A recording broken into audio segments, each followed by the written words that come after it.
Opening set, standing, and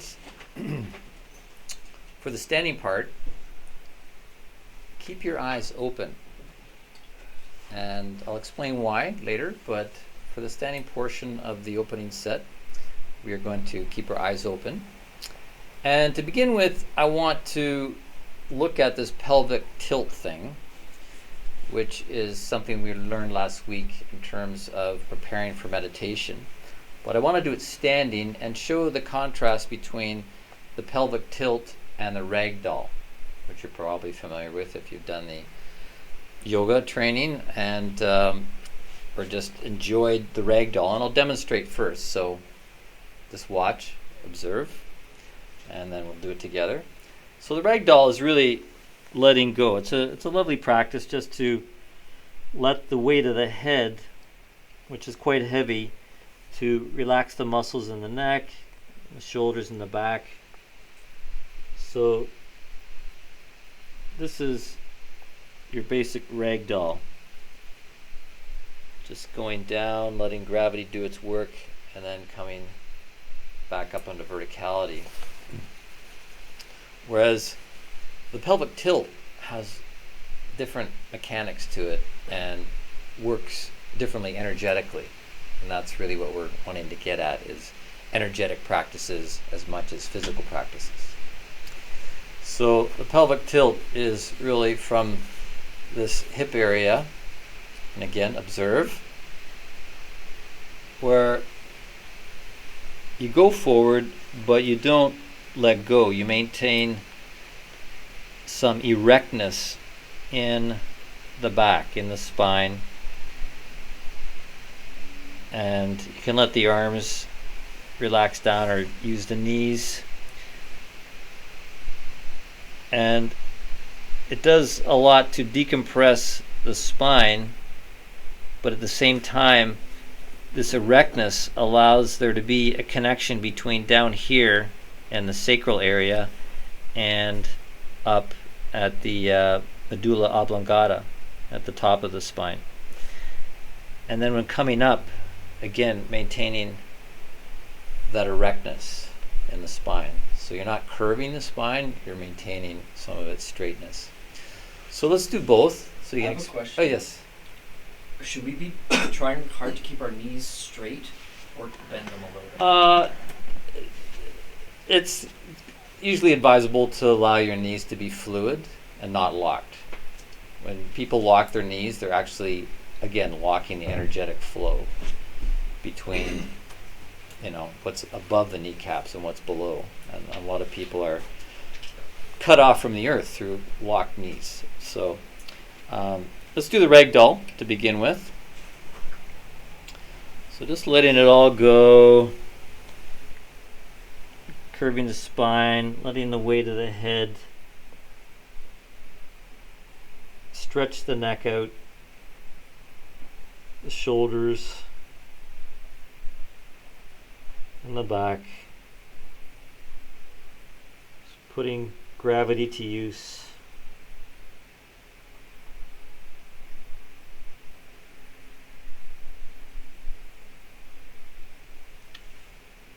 And then slowly coming up, vertebra by vertebra. It's a good way to get blood into the brain.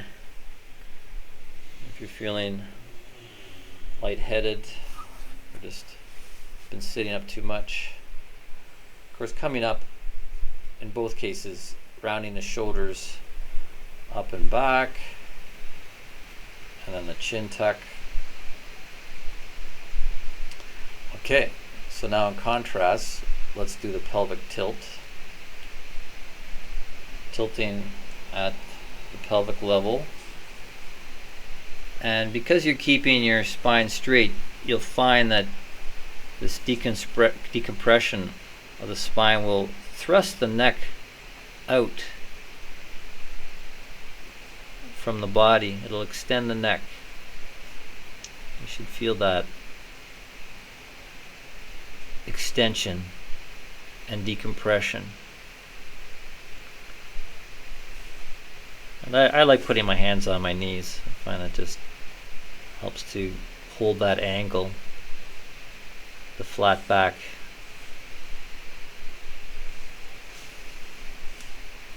Alright, it's looking pretty good. And then coming up, maintaining that erectness. So come back up, rounding the shoulders up and back, chin tuck. Alright, try it one more time. Pelvic tilt. Just feeling the difference of holding a bit of tension in the body as opposed to the ragdoll that loses all tension. So you can go a little bit further down. We'll be doing, now you can have your head, that's it. You want to have your back, your neck, and the back of your head all in a straight line. Same with you, Lindsay. Yeah. See if you can get actually parallel with the ground. Joni, you can maybe hold your head up a bit more. Yeah. Nilo, you could drop your head down as well too. That's it. That's it. So there's a straight line up the spine, the neck, and the head. It's all one straight line. Okay. And maintain. You could drop your head down a bit too, Amir. Yeah. Okay. Now slowly coming up, maintaining that erectness, maintaining that tension. It really helps to presence the spine more, which you'll see going forward. We will be targeting your spine, and for various reasons.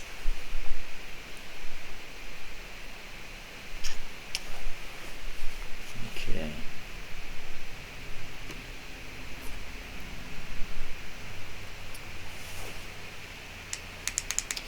So, again, keeping your eyes open, doing some shaking.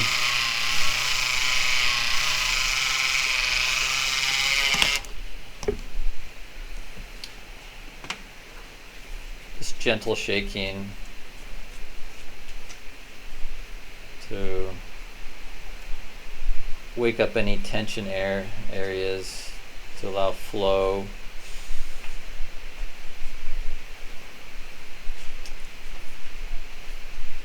Yeah. And then the aligning and clearing pose, moving from the heart up and moving from the heart down to create this column, one continuous column, building the power of your pillarness and allowing any energies to be released that just need to be discarded into the elements of earth, water, air, and fire.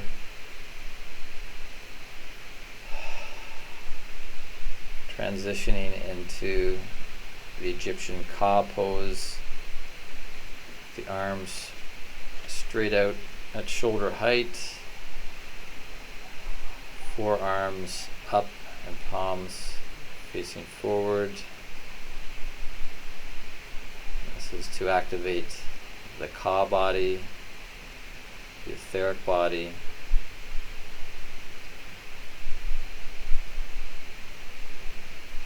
the counter body to gravity, and then allowing the arms to extend straight out to the sides. Just feeling this cross of the horizontal, the vertical that you just worked on, and now adding to that this horizontal line. Yeah, feeling into the balance of the vertical and the horizontal. And then slowly bringing the arms in like wings to fold over the heart envelope, but then flow back out again, keeping the eyes open. Doing this the eyes open for a reason.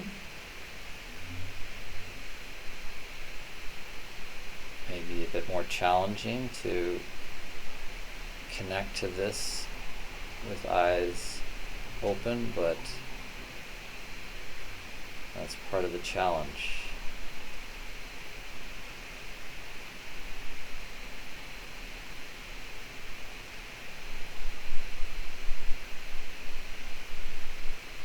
I'm just going nice and slow, so this is etheric movement as much as it is physical movement. Awaken your awareness to the energetic level of things, a sense of flow, a sense of energy that's in and around the physical body.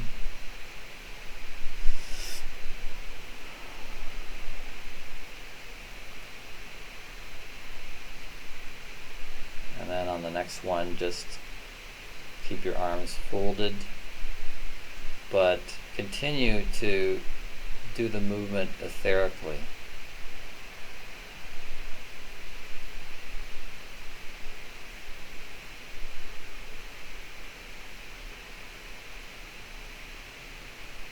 Feeling it, seeing it in your mind's eye, just continued opening and closing.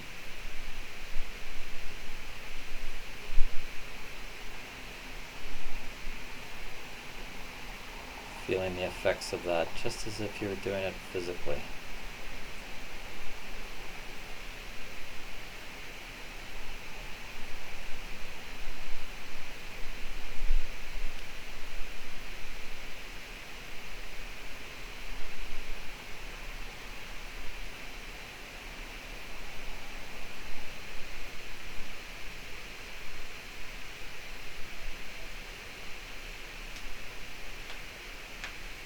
Working on a higher octave than the physical.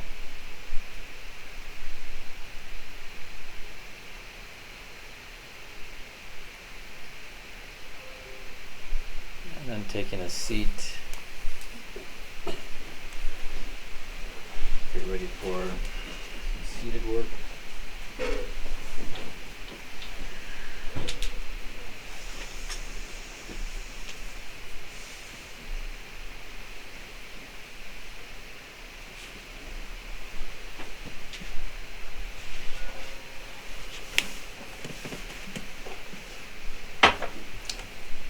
You need to move to the floor for this. Again, emphasis on straight back, so that's the worst chair. You either sit on the edge or on the floor. You can over there, yeah. It's good for some things, terrible for others. Again, practicing the pelvic tilt. So tilting forward, and you can do this with eyes closed now as we start to de-exvolute. Keeping that straight back, really allowing the whole spine to decompress and the neck to extend. Back, neck, and head all in a straight line.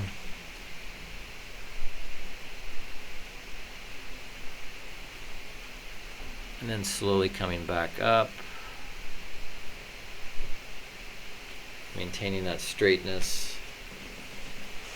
Rounding the shoulders up and back to open central channel, and then the chin tuck.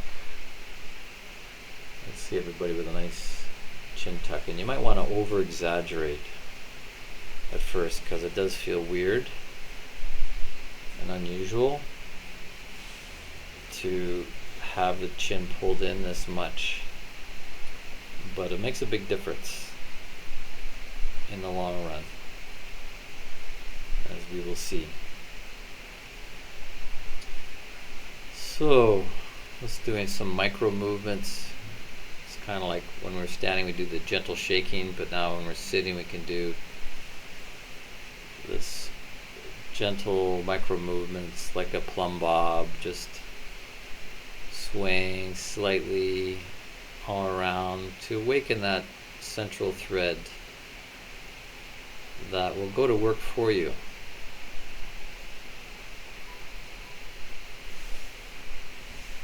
As you do that, you might experience some posture shifts into even greater alignment. It feels more aligned physically.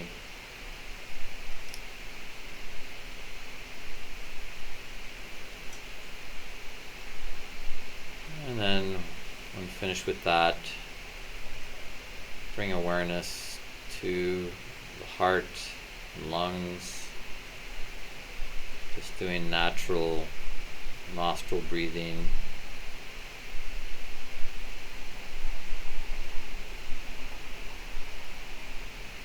Nothing forced, just allowing it to be its natural rhythm.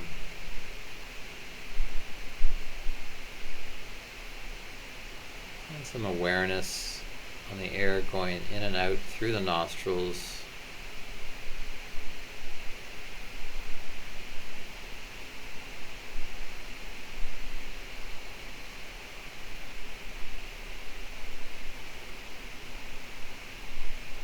The subtle friction that's created by nostril breathing produces nitric oxide in the system, which helps with the dilation of capillaries in the lungs and the arteries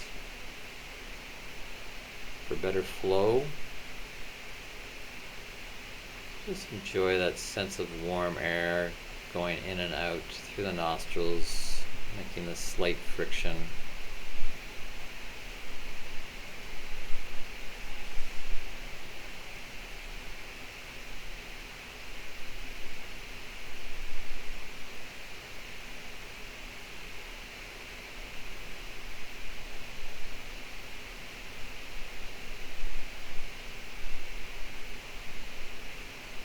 And then we'll move to a pranayama practice, as we did last week, starting with an exhalation.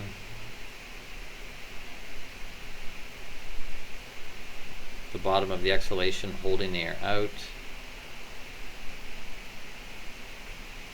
breathing in through the nose, holding at the top of the in-breath,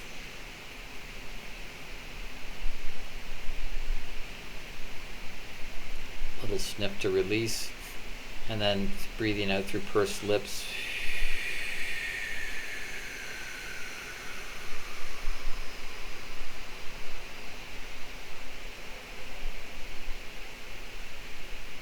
Holding it out.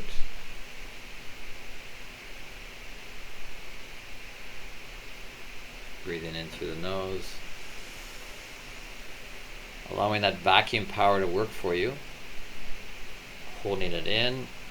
And this time we're going to use the bated breath from chapter 1 of Jewel in the Lotus. Similar to pursed lips. The bated breath, or the sa-sa breath. You make the sa-sa sound. So exhaling through the mouth.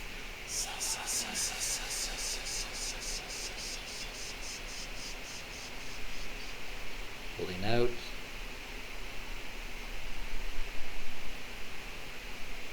Releasing, let that vacuum fill your lungs. Holding in. Sniff and bated breath.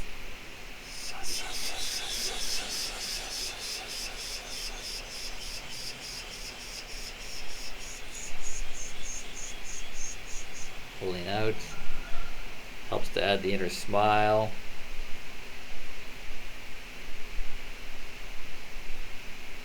Release, let the vacuum work for you. Inhaling through the nose, holding in,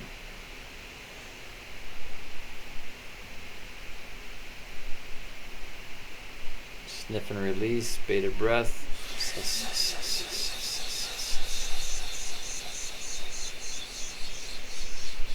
And repeat this cycle a few more times on your own pace.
And then when you get to the end of the cycle, just release the practice and be with the after effects of it.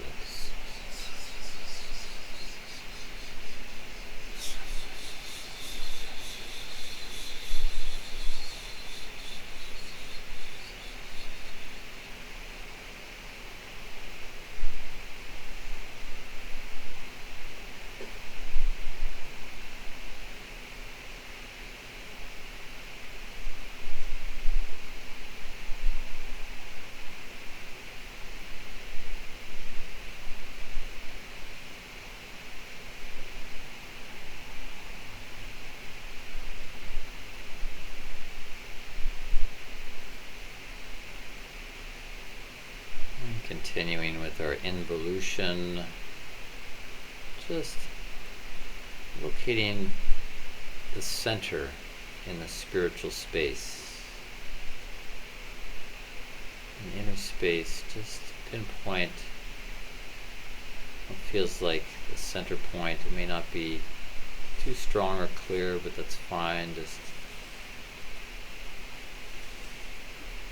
feel into feels like the center.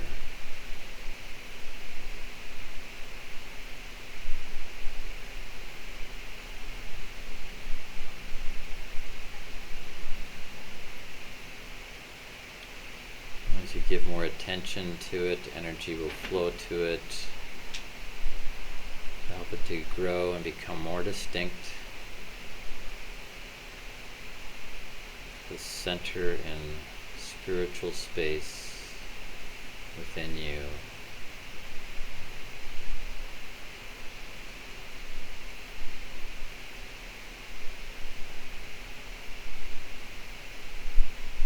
Just enjoy being with this still point.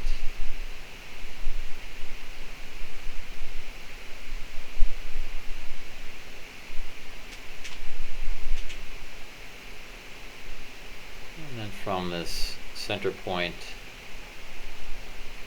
moving out, feeling out into the back space, as if sensing what's behind you.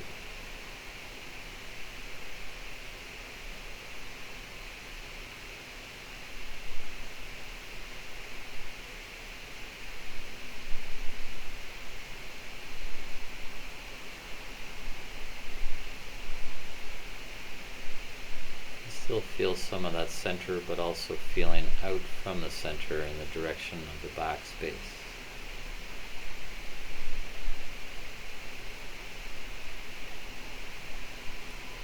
And then coming back to the center point within you, and moving now into the front space, sensing, feeling space in front of you.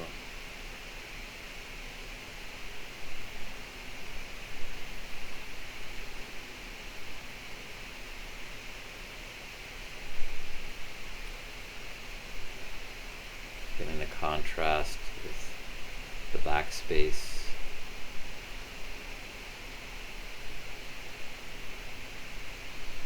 And then coming back to the center.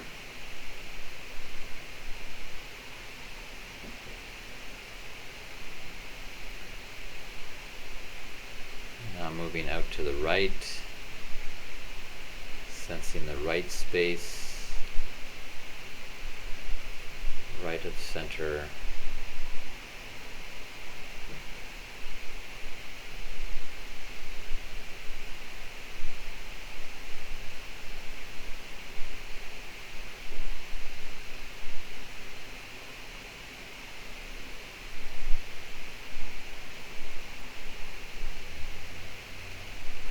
Back from the right, drawing in to the center,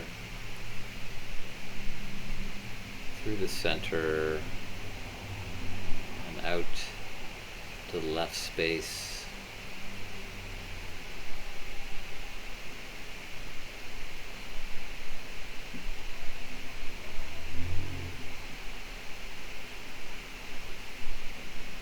Feeling a qualitative difference to into the right space, now in the left space.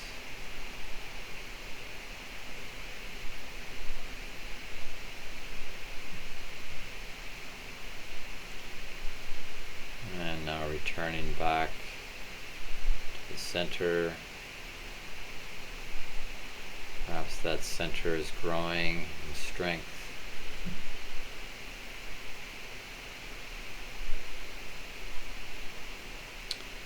Moving up from the center, up through the neck, to the head,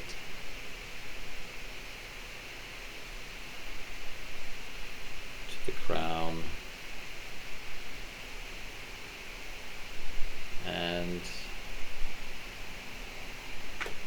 above the crown, sensing into the space above the head.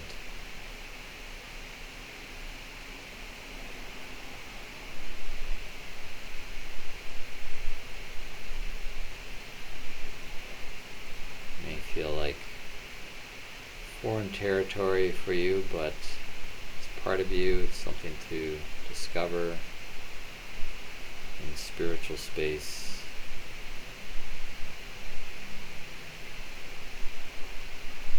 And coming back down through the crown,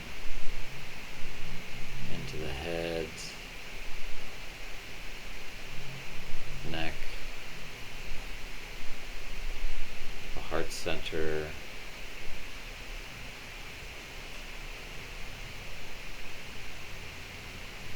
feeling that center as we move down into the belly,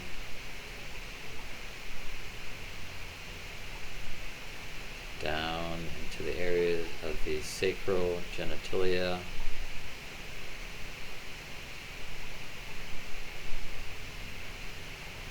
down to the base of the body, the perineum, and out into space below.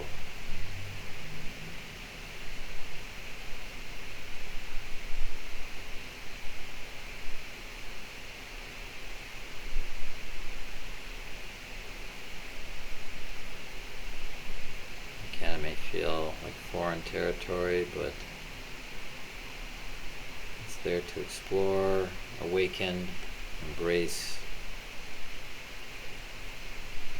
As you develop your awareness of spiritual space,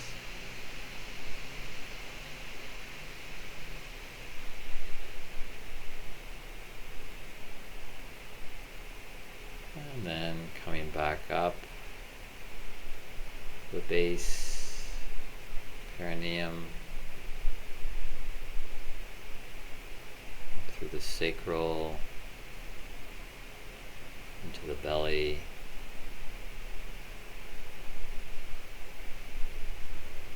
into the center of centers,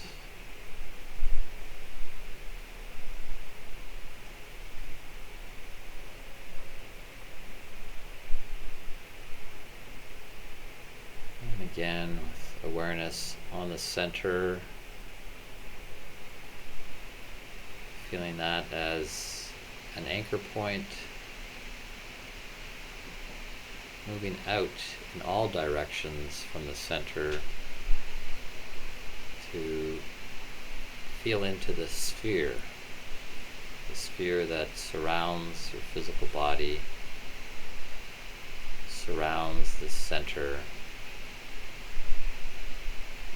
So be with that.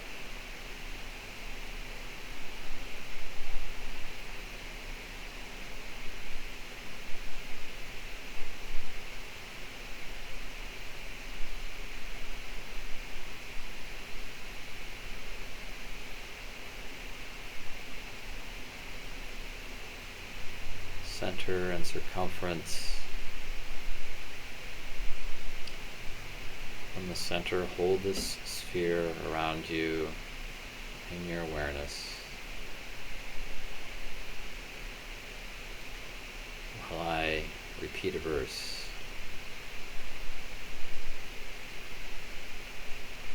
The outer sphere of my aura strengthens. surrounding me as an impenetrable shield and vessel,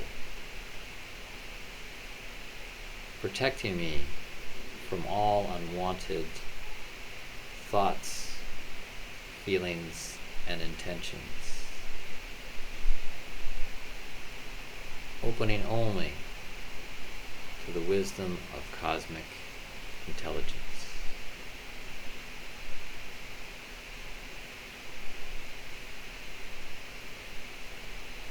Moving back from the sphere that surrounds you to your center point,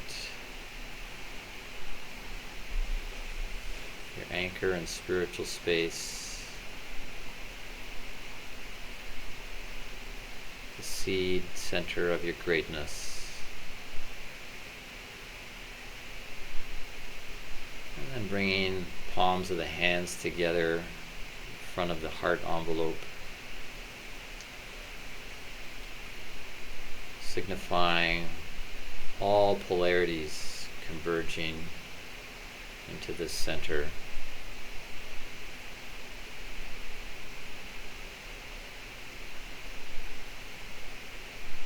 And also the mudra of reverence, with these hands together, the mudra of reverence to the ineffable and unnameable power.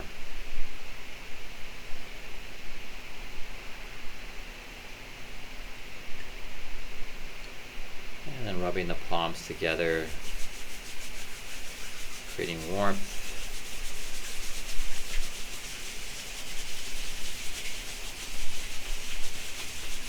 The palms are warm, you can cup them over your eyes.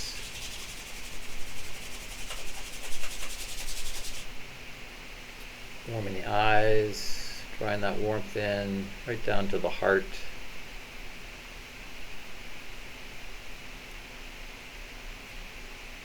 And whenever you're ready, reopening your eyes.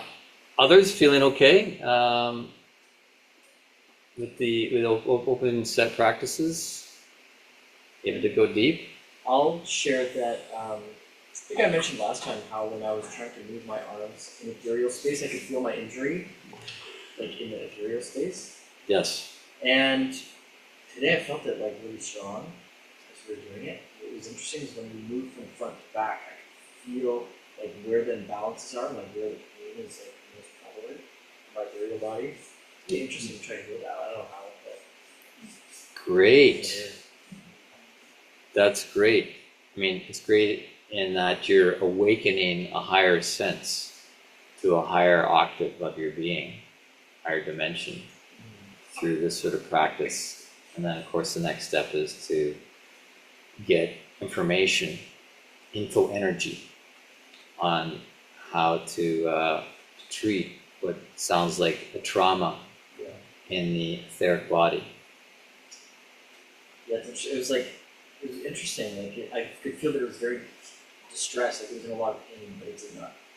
It's a different kind of pain. I feel it. So. Energetic pain. I guess so. Yeah.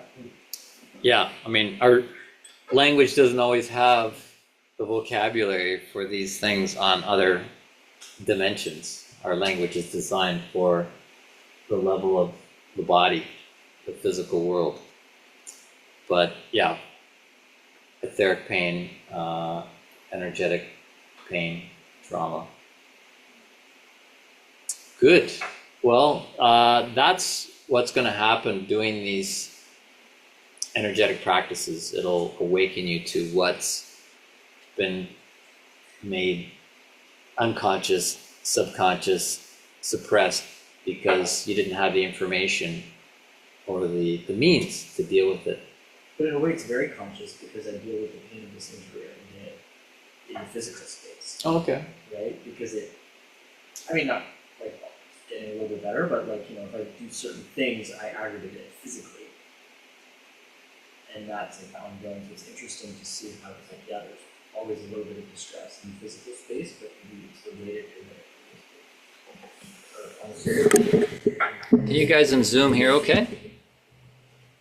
Sorry, maybe we should talk about it. Yeah, thumbs up. Okay. Any other comments on the opening set? Mata? I felt a little bit of pressure on my back and down my tailbone. I think it might be because of Kundalini. Does the compression of the neck and the spine activate the Kundalini? It can. Yeah. I mean, we're setting the stage for doing Kundalini work. Moving very slowly towards it. You'll find that I am very slow and gradual, systematic in building towards working with this powerful evolutionary force. We'll get into talking about Kundalini syndrome, and things like that. So right now, with this opening set, just being very gentle in gaining a sense of orientation in inner space. So, starting from the center and going in different directions. The front, back, the left, right, the above, the below, and then from the center to the circumference. And I really encourage you to do that regularly, every day or two, to continue to develop this subtle body musculature, to be able to move about in a balanced way. This should balance and help to correct any imbalances that are there. So what can be the pain? Like it is signifying the imbalances of the energies? Yeah, the pain, to signify that you've been holding things in a certain way. Yeah, I can feel the pressure. It's like we've all been riding a bicycle with crooked handlebars. And we're used to riding with crooked handlebars. And all of a sudden, somebody points out and says, your handlebars are crooked. And it's like, but I'm used to riding this way. And then they adjust it and it's like, oh, this feels really strange, have my handlebars aligned. That's kind of what we're doing right now, is to become aware of the misalignments and allow things to be realigned, but in a slow, gentle way. And one of the reasons we're doing the standing up part with the eyes open is also for balance. A balance between inner and outer awareness. So by doing it, the standing part with your eyes open, you're looking out with your senses, right? You're using your bodily senses and looking out, but at the same time, you're having to de-exvolute and involute and be aware of inner stuff.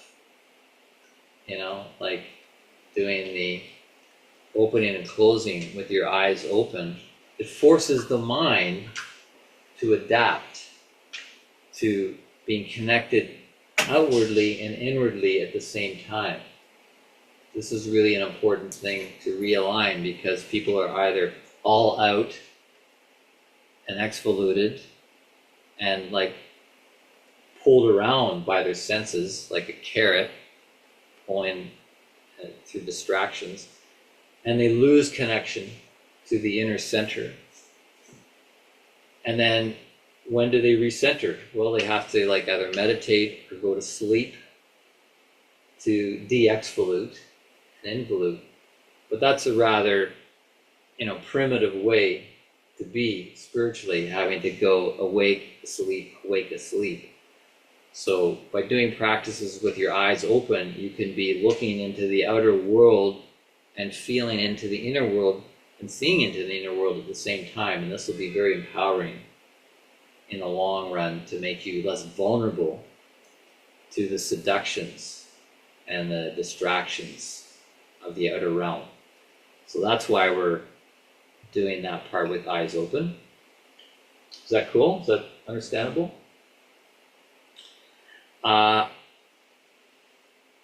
In the pranayama,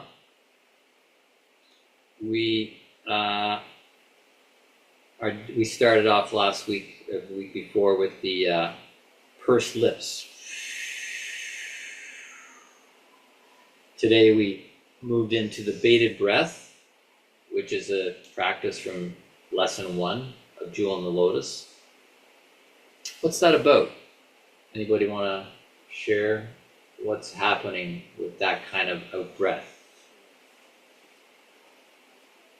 I think on some level it's helping to evoke the serpent of the Kundalini. That's like a snake, right? So that's what I was thinking of. But we're doing that, finding the center, and like we work the spine a little bit first, and we do the hissing, the snake acid. That's what it was doing. Yeah, it's definitely moving in that direction of laying the groundwork for the movement of Kundalini. But another example, I've been watching a bit of the Blue Jays lately. I'm not a big baseball fan. I don't spend hours watching sports. But they're doing well, and there's kind of Blue Jay fever. So last night I was watching one of the pitchers, the Blue Jay pitchers. He gets up on the mound, he's going. You'd think that his hands were cold or something, right? People do that one. Oh. Blowing out, but resisting at the same time. What this is doing is building up the pranic energy in the pranic body or the etheric body. Same with the pursed lips, breathing air out, but creating resistance, friction. You're retaining some of the life force within you. Same with the bated breath. You're exhaling, but you're stopping it. So it drives life force in. Same with the Blue Jays pitcher. He's like pumping up his etheric body, the life force body, so he can throw a ball at 90 kilometers an hour. And this, as Calder was mentioning, it leads towards movement of Kundalini within the subtle body. When we have this etheric body, pardon the expression, but beefed up. You want to beef up the etheric body. This is actually in Qigong referred to by Mantak Chia, who is quite a famous Tantra teacher from the East. Mantak Chia, this is one of his books called Iron Shirt Qigong. Iron Shirt Qigong. And it's the same practice of beefing up, building up your life force body. So it's like an iron shirt. It's a protective field from things on all levels, including bacteria and viruses, entities on the astral plane of things, spiritual things. We want to build our iron shirt not only for protection, but really the main reason, the more important reason, is so that our subtle bodies become a landing pad for consciousness, a landing pad for downloads. That's what's going to guide you with cosmic GPS, is when you can get the signal. You can get the satellite signal that's going to guide you in the maze of life. So it's all these practices we're doing in the opening set is to build up these other levels of your being so you can be a greater landing pad for consciousness and downloads from cosmic intelligence. Sorry.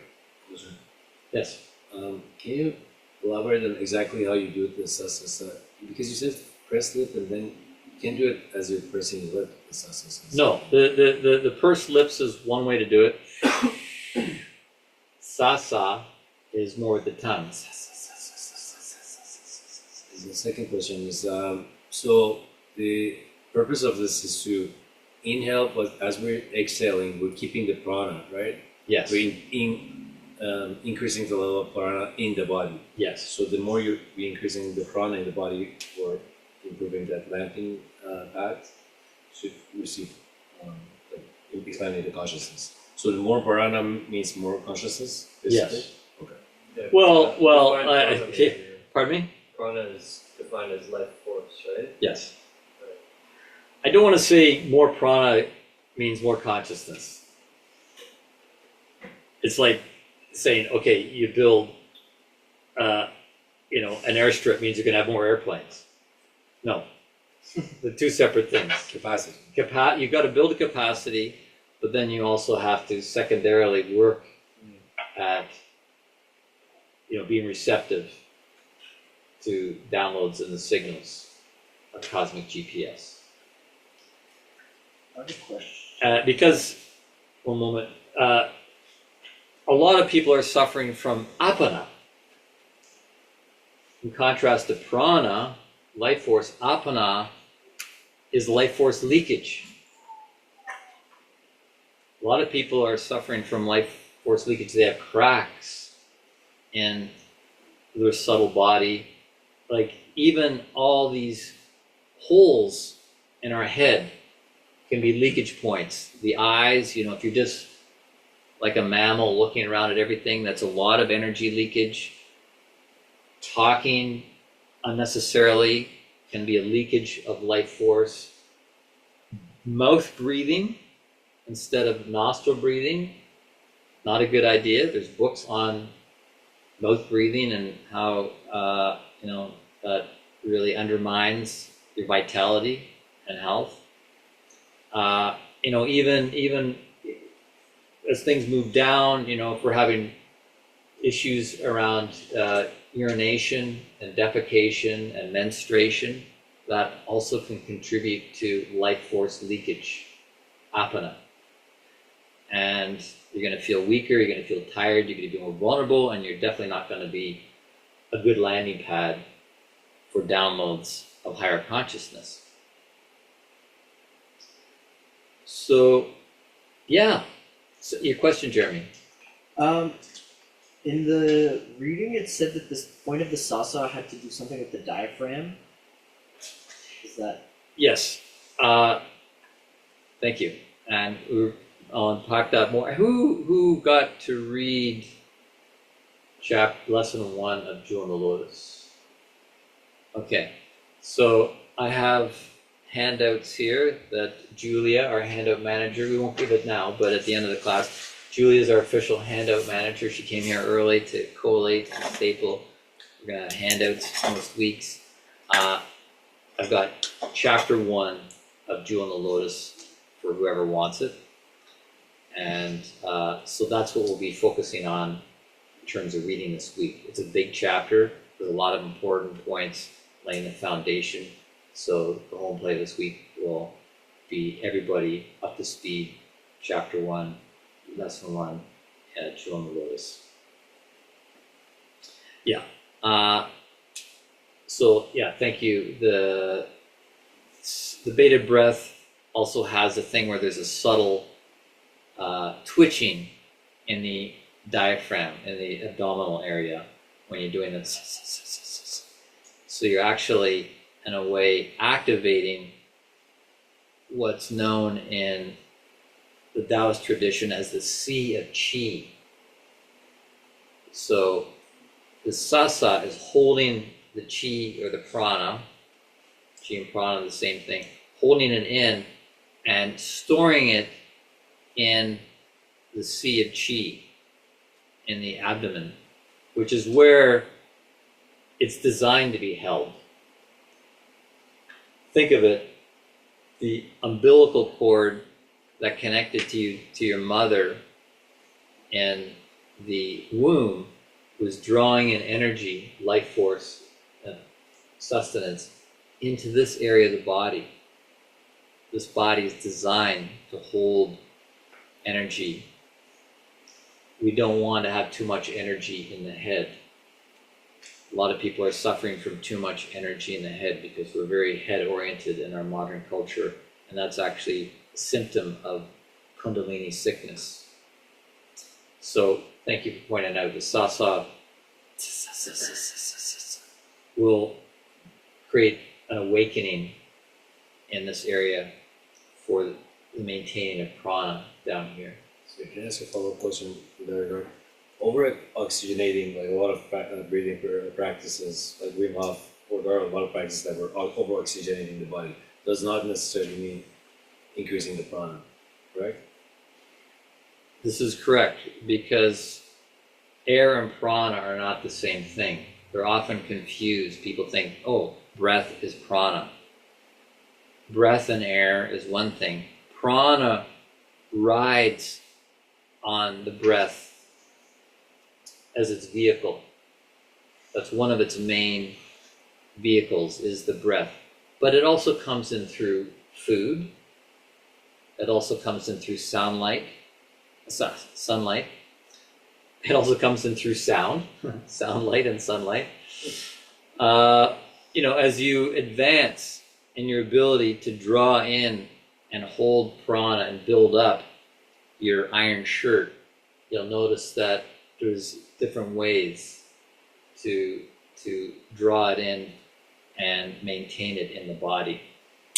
You'll be shown from the inside out on how that works.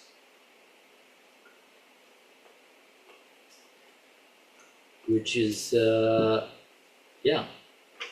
which makes my job very exciting as a learning facilitator.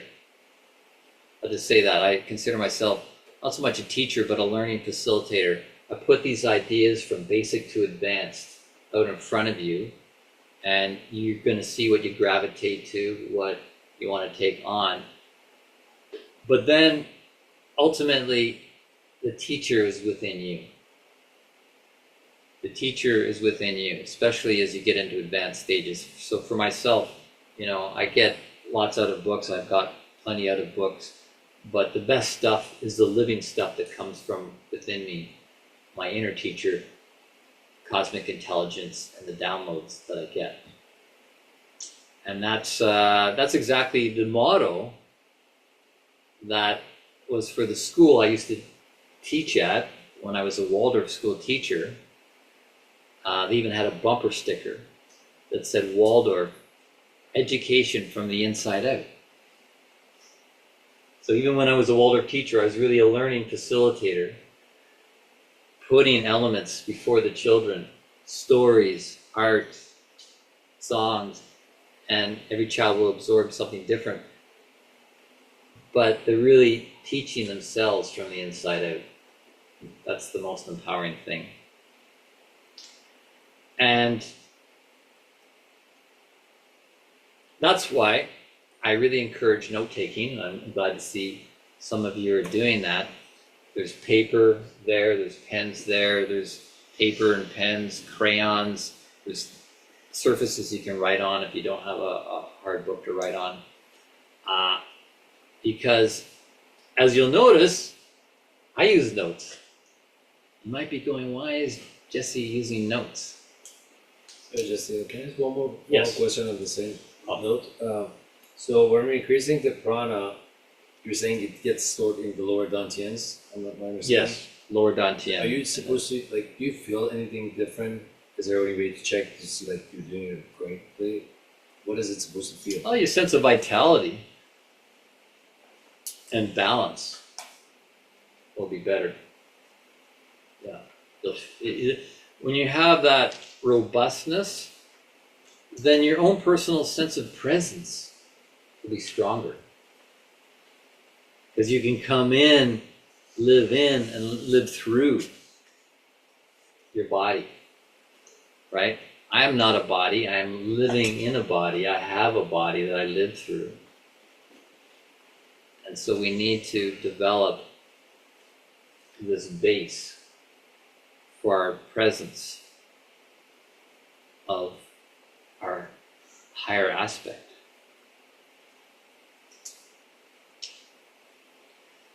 So yeah, just to finish off what I was saying there about how I use notes because similar to the Merovingian in the Matrix, we've all studied the Matrix, right? Are you a Matrix fan? I've seen it one time a long time ago. Oh! No. Break my heart. Get out. No, we will Never have gonna to. catch up on Matrix movies, quiz guys. right All right. Well, because there's lots of references to the Matrix in my Cosmic GPS book, so Homework. I think we should all watch it together. yeah, Four maybe movies. we'll. My projector screen and everything. Only the first one, right? The sequels don't teach you anything. No, they do. Oh. You just broke You get Jesse's out. heart. Well, how could you say that? Gee, take that back quick. It's not going to look good on the reruns. It's okay. I used to think the same way. Then I saw the light. Well, now I'm curious. Now I have to. Well, there'll be references to the second, third, and fourth. Fourth, Matrix even? I've heard in- so many No, things about watch the You fourth. heard Watch from it. I was mediocre told not to minds. watch it. It's so much better than people give it credit. for. Okay. Oh my gosh, Maybe they're not intellectual enough. we're gonna have fun.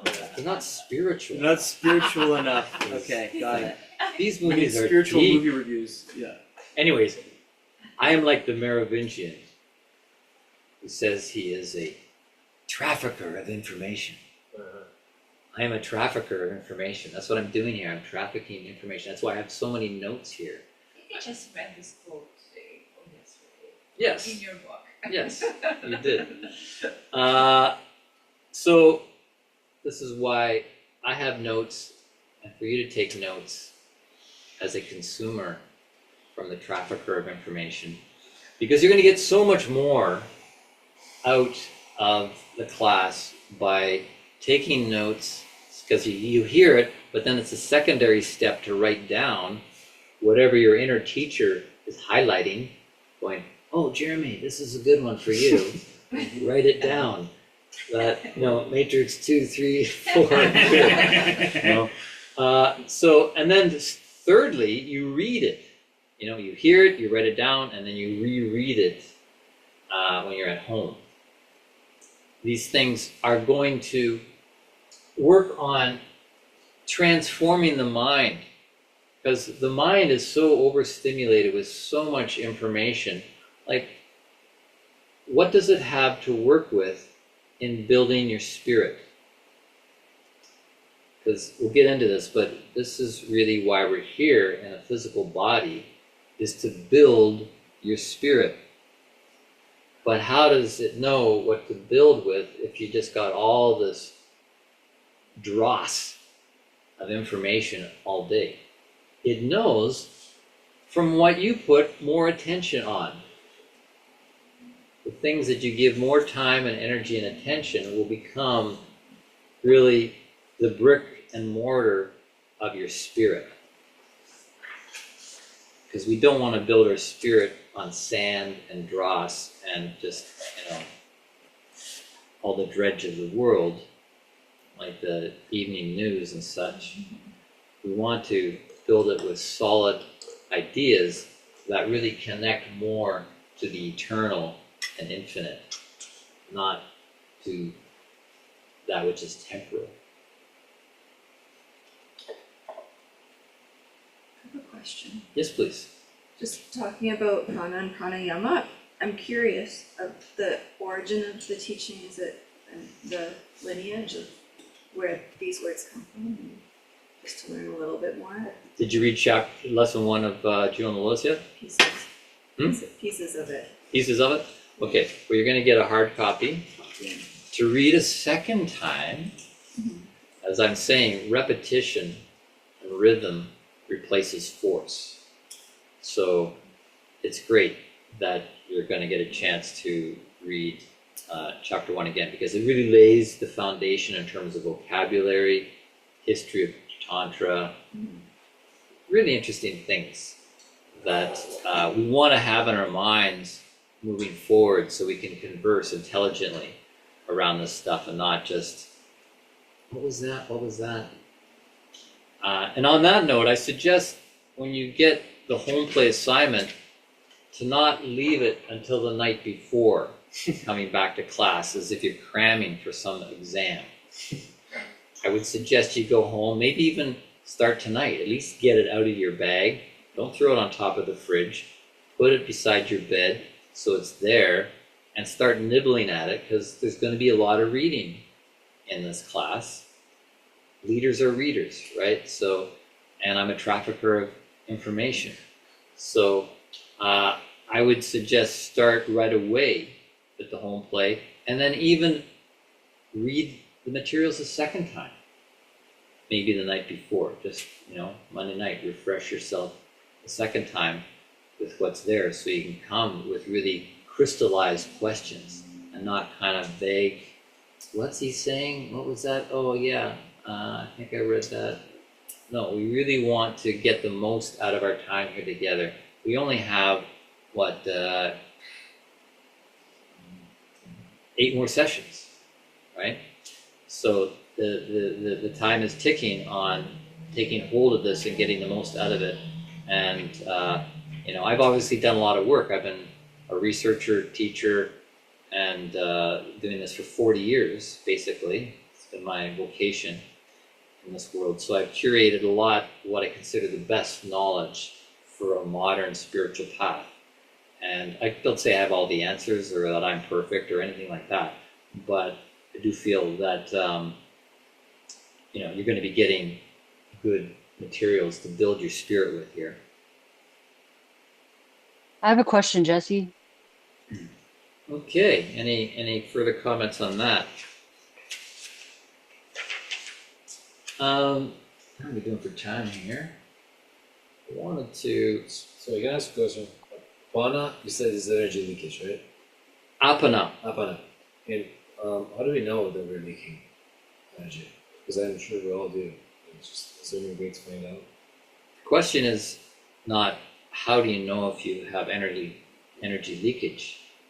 The question is how to know to know. And that's what we're working at primarily here, is awakening your knowing how to know,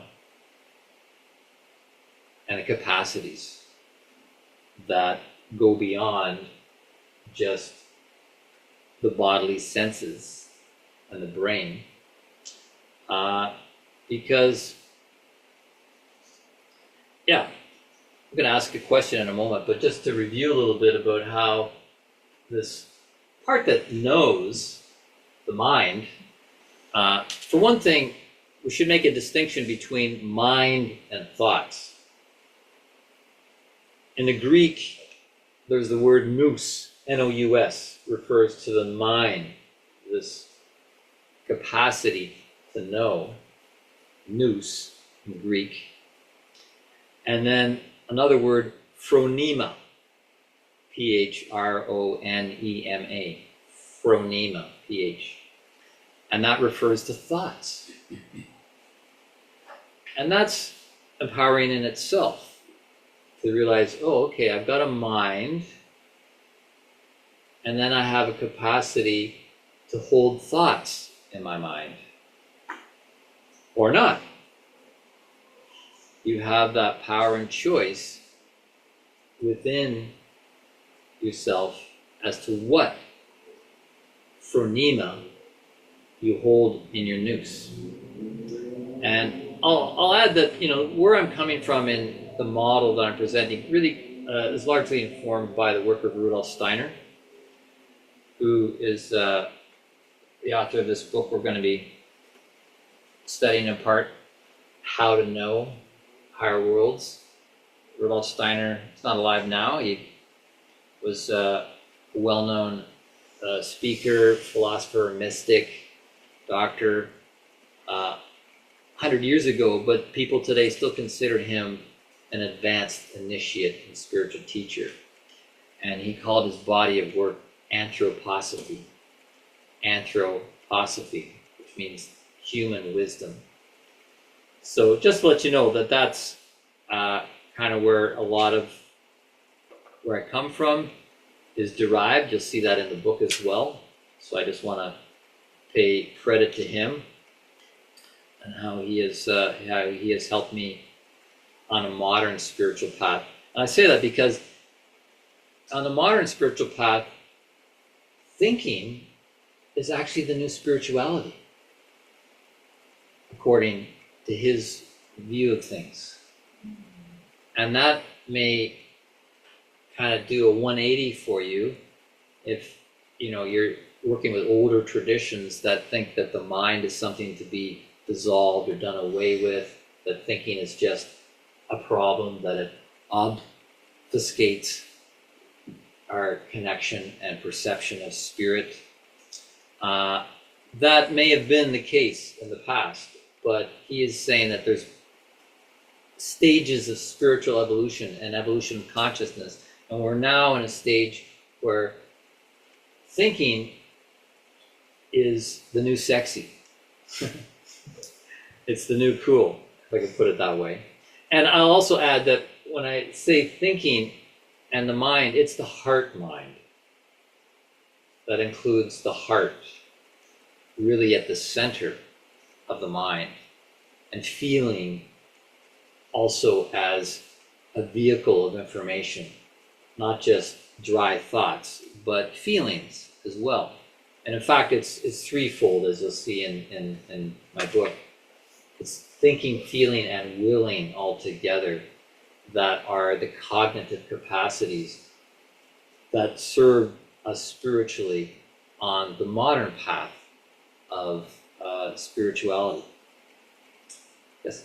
Yes, it seems that this idea of modern spiritual path kind of secularizes the idea of awakening, and in modern world the idea of awakening is so mainstream and oftentimes so wrong. But if you take the idea that you just said, thinking is the new spirituality, in very simple lay terms, if you start thinking or asking questions without any reference to spirituality, if you just start questioning things, you break free from the observation, from the mold. And in this respect, you kind of wake up. So this is like the very first, very simple stage, but very crucial one. But it does not require any following of any lineage or any ancient texts. But by simply asking questions, you start awakening or leveling up.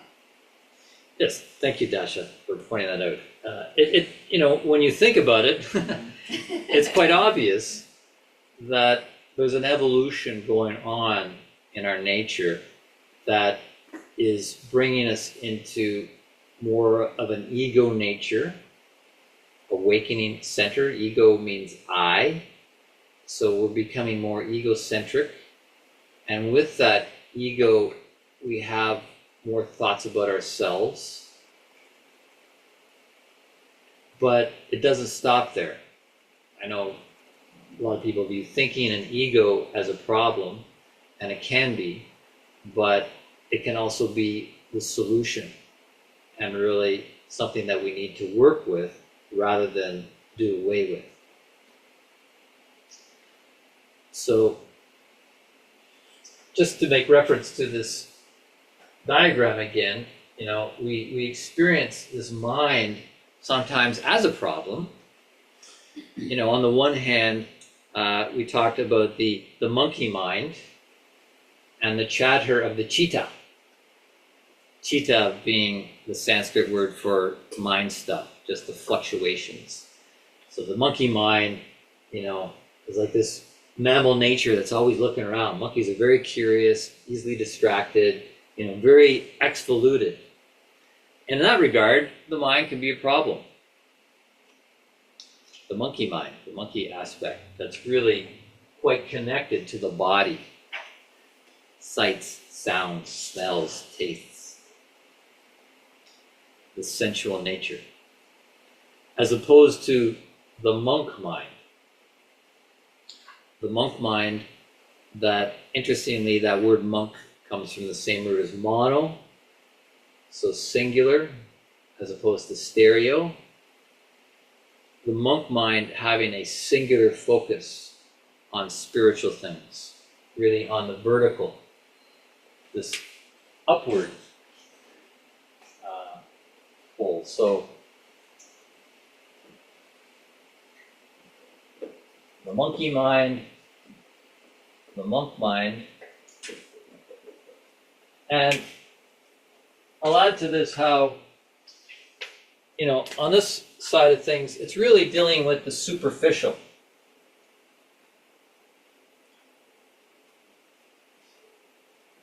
And I don't mean that to sound derogatory,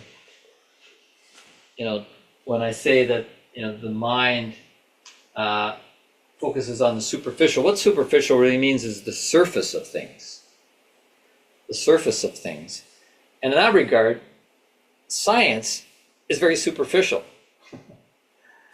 That sounds derogatory, but again, it's just saying that science deals with the surface, the external surface, the shell, because that's what science is designed to do with microscopes and telescopes and all that. It's looking at the external shell of things. It's looking at the surface. It's superficial. Whereas the monk is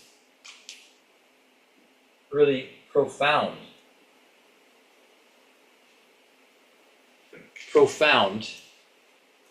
And the word profound, pro means toward, and found comes from the same root as foundation or bottom. The monk is trying to get to the bottom of things. It's trying to get to the foundation of things. And this really suggests how spirit is the foundation of the material world, the world of the body. So here in the middle is the mind that can go either way. And that's really something to be celebrated. How amazing the mind is, and really should not be denigrated or thought of as something that's a problem, but rather something that's to be taken in hand and worked with. So I'm going to give you a question now, as we've been doing the last couple of weeks. And instead of getting into dyads, I'm going to have you sit with notepaper and with your own thoughts to contemplate this question. And then after a couple of minutes of that, we'll come back into circle and we'll do a go round and hear what you have brought from the bottom of yourself, from the foundation, through your mind, as some sort of reflection on this question.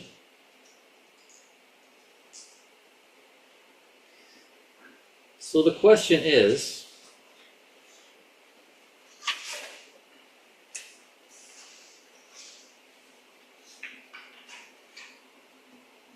and by the way, the other word we had up here last week was obfuscate. Anybody remember the meaning of obfuscate?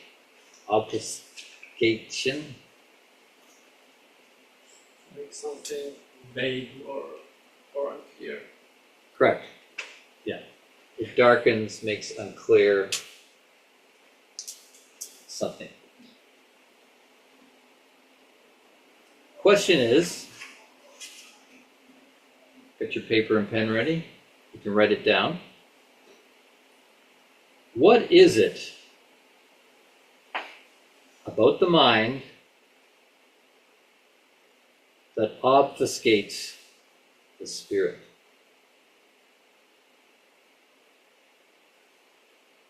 What is it about the mind?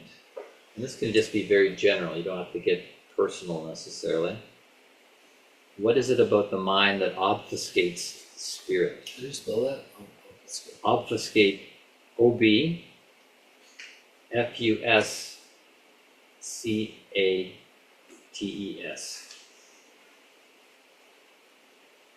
Ob means like away.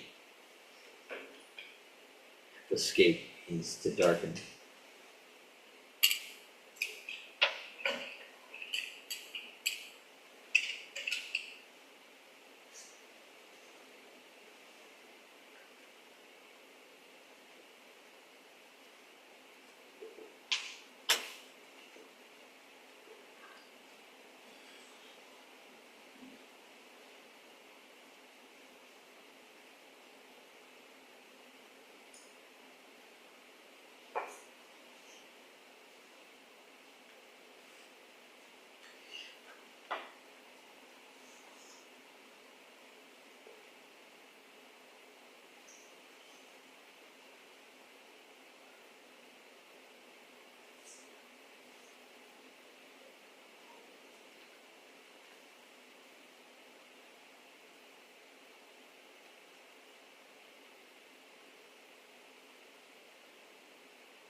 Just another minute.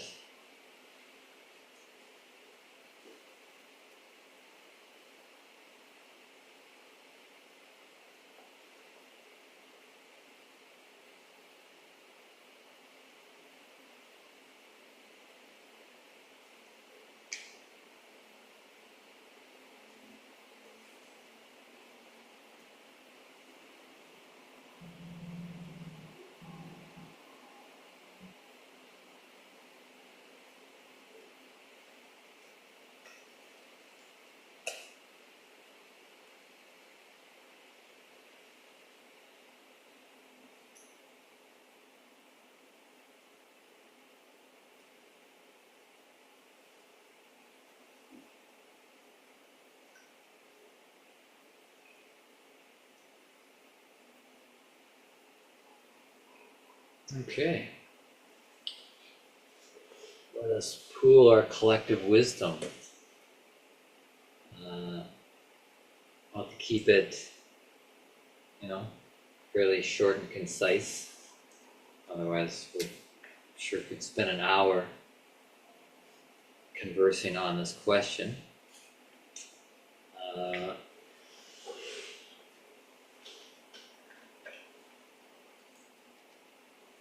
Bring our friends in the Zoom into the room.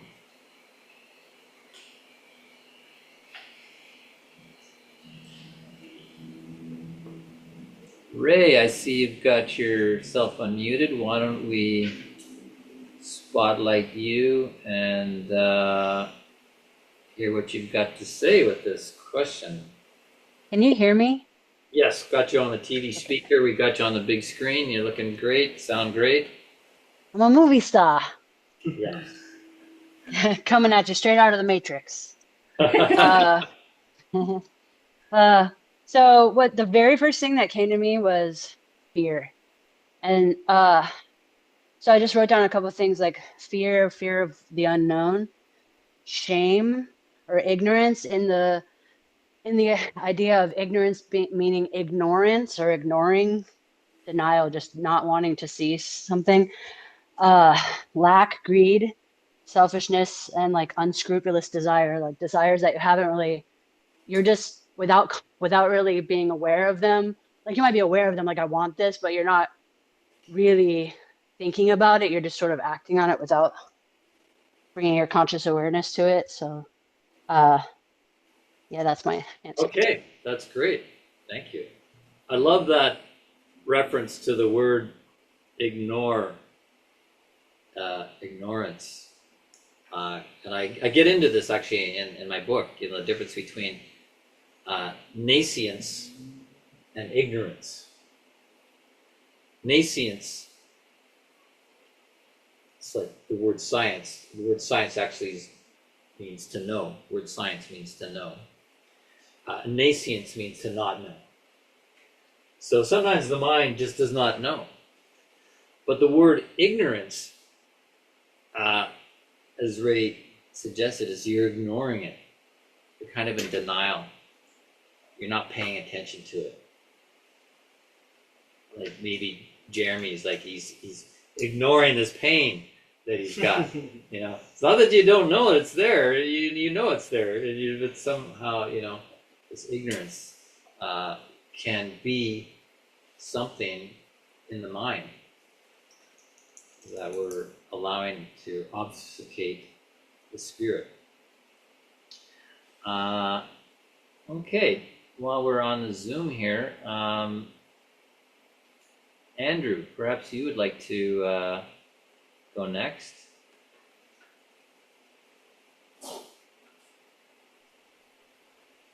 Welcome. Hey, Jesse. Hi, everyone. Yeah, I wrote that I think the mind has a tendency to want to impersonate the total self and to be like identified and representative of the total self, whereas it is only a part of the whole. And yeah, like I feel the mind is just as much a vehicle for the soul as the body is, and that its purpose, I think, I feel, is to help us navigate and keep us alive in 3D, but the illusion that becomes the experience through the mind is that the mind is the total self and is in control. And so, yeah, I think the mind obscures the spirit by wanting to be the pilot, whereas it's better suited as the co-pilot. Okay, that's a great point. I mean, that's a big point. You're getting people here that are in agreement with that. That the mind can be kind of a poser and pretend it's the spirit, pretend it's the true self. That's what you're saying. That it has that capacity. It has that creative capacity. Like, that's pretty amazing that it can do that. But you're saying, yeah, it creates this counterfeit of the real thing and obfuscates the real thing. Mm-hmm. Okay, thank you, Andrew. Good stuff. All right, why don't we carry on our circle going around here. Put Dasha on camera. Okay. So first, when I thought about it, I came up with an image of something stirring liquid in a glass, and stirring liquid in a glass and bringing up all the sediment that is at the bottom. And then I realized that it connects me to an experience. A long time ago, my first time in France, I buy a cup of mulled wine or hot wine, and they take it from the very bottom where all the spices and all the sediments are, and the result was basically it was impossible to drink, and I got poisoned. So You got poisoned. yes, yeah, I had to throw up. Oh. It was like very bad. From the stuff on the bottom. Yes, because it was end of the day, so at the bottom of the pot was the concentration of all the spices, all the little pieces of, I don't know, cinnamon bark and whatnot, and it was the concentrated spice junk plus sweet, so it was the stuff that is not good for you. The dross. Yes, but the spoon stirred the pot and got the stuff from the very bottom. So this was first the image that I got when you ask the question. And I thought that the mind oftentimes tends to stir things up in the pot, things that are too much, unnecessary, making the water or the conscious unclear. And it brings things up that are scary and painful to tempt and distract the spirit. But there is no evil intention to it. The mind does it because it knows of the existence of this poisonous sediment, and so it's afraid to face it alone. So it engages the spirit and kind of like muddies the spirit's perception. I liked your analogy, taking from the bottom, Yeah. and we were referring to how profound means towards the bottom. Yeah. But I would say in this case, it's going to the wrong bottom. Yeah. It's Yes. going to the superficial Yes. bottom and trying to figure things out in the superficial world, on the surface of things. And you can't understand life. You can't understand what's going on by looking at surface circumstances. You can't understand history. You can't understand politics. You can't understand what's going on in economics. You have to penetrate And the deeper monkey to what's mind- on behind the surface. And the monkey mind likes to just like bang its head against the wall. It like chooses to do that all the time. Is that what your monkey mind does? Sometimes. Thank you for sharing that. All right, Dasha, thank you. All right. Moving on. Say your name. Have everybody say their name again as we go around. Calder. So I was thinking, okay, what is the mind? Mind is the brain, its thoughts, its emotions. It's all connected through chemical compounds and the material world. That sounds pretty superficial. Yeah. So the mind pulls us into the material world of consumption seeking, which can pull us out of spiritual seeking. Right? And the chemical addictions that can cause apana, the leakage of energy. Right? The apana. So, yeah, apana. So I was thinking on like a very scientific material. Actually, no. Well, yeah, it all stems from chemical compounds, but then that can lead to desires and emotions and feelings, which can steer us away from our center, spiritual center. Nice. Yeah. What I'm hearing in that. Thank you, Calder. Like this monkey mind, going out through the senses and acting as if the physical senses, the five senses, are really the only way to know. And they're fantastic. These are organs. The eyes are organs, the ears are organs, taste, smell, touch. The skin is an organ. We have these organs of the physical senses in the body. But part of our task is, and they're given to us by nature. We didn't have anything to do with the development of these physical organs. You were born into a body and it's like, wow, I've got all these organs. Now, the caveat is in order to go the other way, we have to develop the organs. We have to develop higher organs, spiritual organs. This is what we'll be talking about. I'm just planting the seed right now, is that our work here is about developing higher organs. And this will be an answer to Amir's question, how can you know if you've got energy leakage? And I said, how do you know to know? It involves development of other organs that we have to develop out of our own free will. Exciting! Moving along here. Needle here. So as you said, I feel like, mind would be the threshold between body and the spirit. And if you consider mind as a processing tool, that we would gather information through our sensory senses, which is superficial.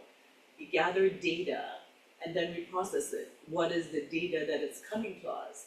And then perhaps the other thing in the back if we are dividing the mind to three sections, there is one that is receiving, there is one that is processing, and there is one that is protecting.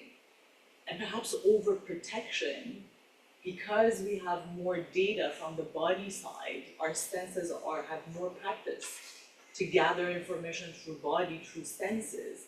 So the mind is easier to associate with these sensory information, which again, on the profound or deeper level, we need other senses, as you said, more of intuition and trusting, which perhaps the analytical, critical mind would need data, the perhaps more basic data, superficial data to trust.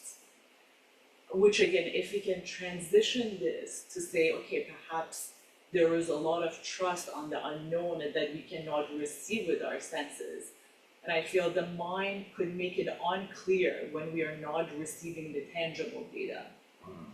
Okay. So back to the first thing you were saying there about like the mind is a processor, but there's a part of it that protects.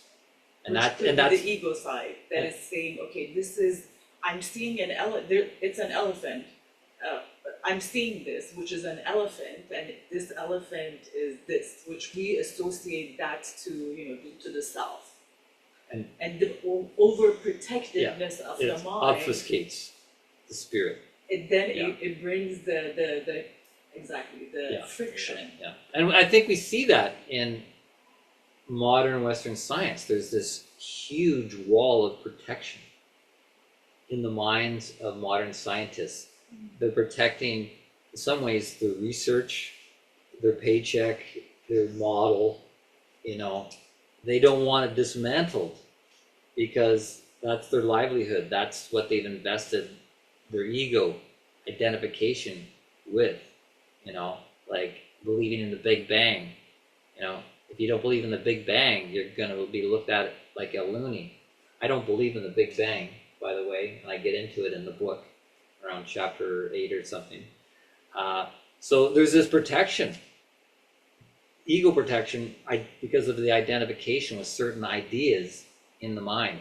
Thank you very much.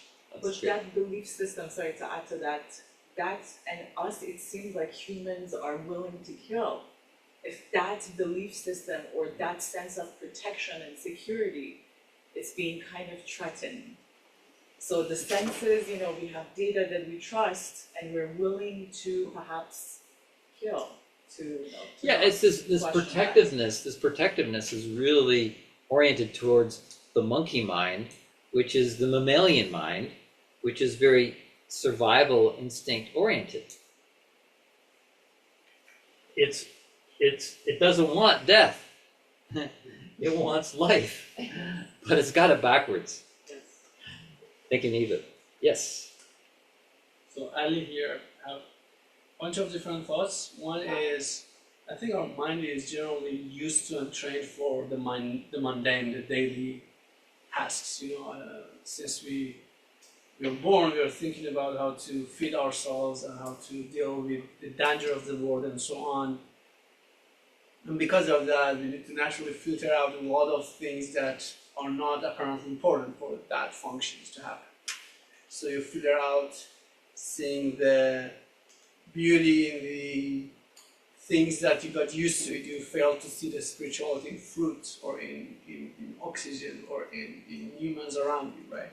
So that's part of it. Part of the reason is that we need to filter out noise to detect those patterns so that we can react quickly to dangers of the world, and also so that we can quickly make some benefit from what we have around us in the environment.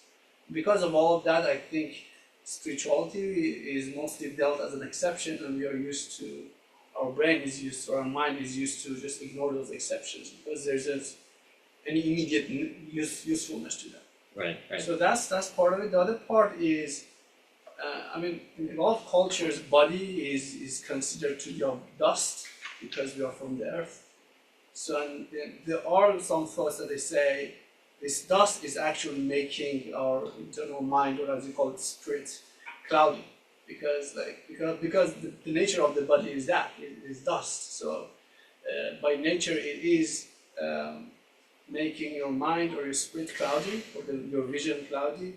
And all of these spirituality practices and so on are like a water that you use to wash your face, you know, and kind of wash that cloud that is the functional, natural functionality of the body. So what I'm hearing there is the physical world and our orientation to the physical body and all that is obfuscating spirit. Yeah. And the first piece he said, you know, I like that. I call it deletion consciousness. Deletion consciousness, because as children, they have a very wide open mind, and they're living in higher realms. You know, in the early stages, they're still very connected to spirit, but they gradually delete awareness of this. They delete awareness of that. They delete things because all of a sudden it's about getting up on time, getting to school on time, doing your homework. So they have to delete all these other aspects of their awareness. So the solution is to undelete. We have to undelete all the things that have been deleted in our awareness. And that's what we're doing here. Lindsay. I focus a little bit on the negative mind, and I'm just going to read a little bit here, but kind of being in the state of purgatory. And I'm going to repeat the question too, because that's helpful for me. So what is it about the mind that obfuscates the spirit?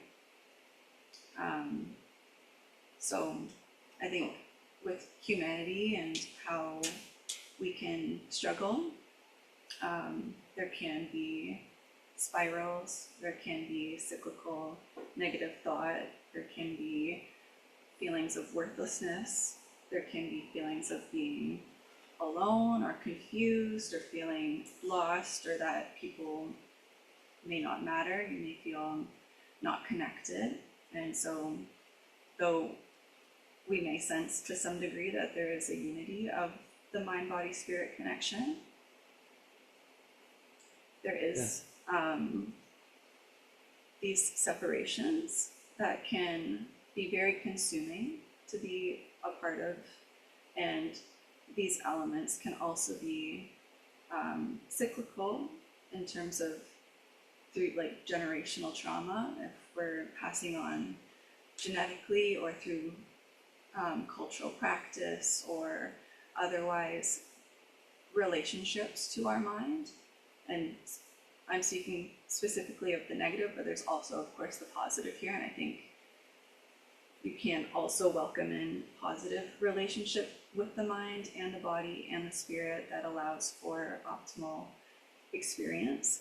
But we're talking of clouding the mind, or the clouded mind, the clouded spirit. I think coming back to fear and confusion are two main themes, and then similar words like shame and how it's just, it impacts our actions too, but they're woven. Thank you, Lindsay.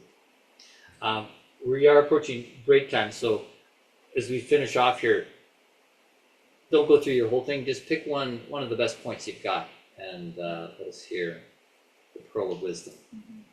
So what came for me was like it's like a factory. Spirit creates something, goes to mind, and then mind gives us throughout our body. And misalignment and unhealthiness. Like this, we can also have a spiritual sickness. We can have like sickness in our body when if our body is not ready enough, like if we don't create our subtle body to receive that, or prepared mind to receive and perceive like a download, it's murky for us. We cannot see, we cannot understand it fully. For me, myself, when I receive something, but my chakras are not aligned, or my body is not prepared, I cannot receive it fully. So preparation. Yes. Preparation in a word. Yes. Is what I hear. Mm-hmm. All right. Thank you. Yamata. This is the paragraph I wrote. The mind's job is to help the spirit operate and communicate with the body. Therefore, its job is to understand the way the world of the body operates, the rules, the patterns that protect the body, etc. Into adolescence and adulthood, the mind becomes so consumed by the challenges of the world of the body that it's tasked to protect that it forgets about the spirit. Okay. There's lots going on in the mind. It's what I'm hearing. Some of you is like being able to select, what to focus on, what to deal with, and to do it in a quality way. Thank you, Jeremy. Okay, Jonah, hello. So I guess for me, I was really trying to at least boil it down to enough of a simple essence, because I guess you could say the body has a mind is a mind, the spirit is a mind. They all funnel through the brain, so that's just the physical manifestation of everything. And the mind is thinking, even though it's separate from thoughts, it's still constantly thinking. And to think requires energy. And over time, if you overthink to a certain point, that can actually drain your energy from allowing your spirit mind to think for itself.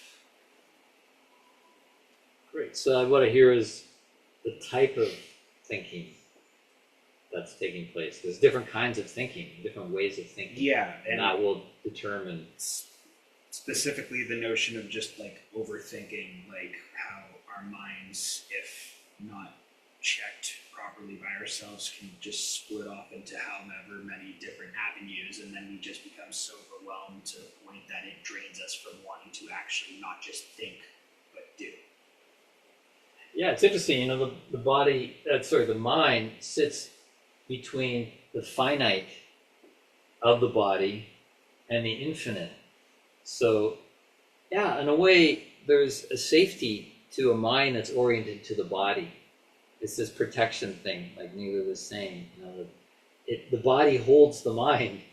When I did ayahuasca in the Amazon, second or third night, it was like I was very thankful to have a physical body. I thought, oh my gosh, just let me be with my body, holding my mind. Because the other pole is like infinite. It's like you said, split off. The mind can split off and splinter.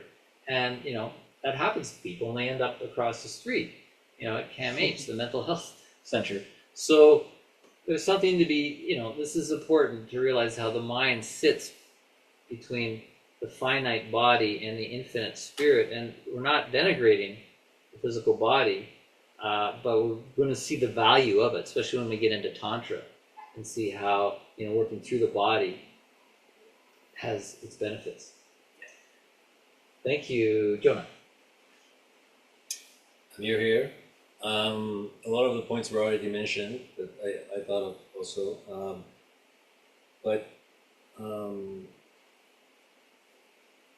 I think they're just mind and spirit in two different planes, and it's very difficult to use the mind to understand. The mind makes it complicated to understand the spirit because it's just not the right tool to understand the spirit. It's as if we're using the fork to eat soup. It's just the job of the mind is protection, survival, beside other things. But the spirit is in a different plane, and it requires other capacities and what do you call them, the spiritual organs, such as the heart, to become a landing pad to understand it. Also the spirit, I think the mind is at very gross level, and the mind is at a very, the spirit is at way more subtle levels.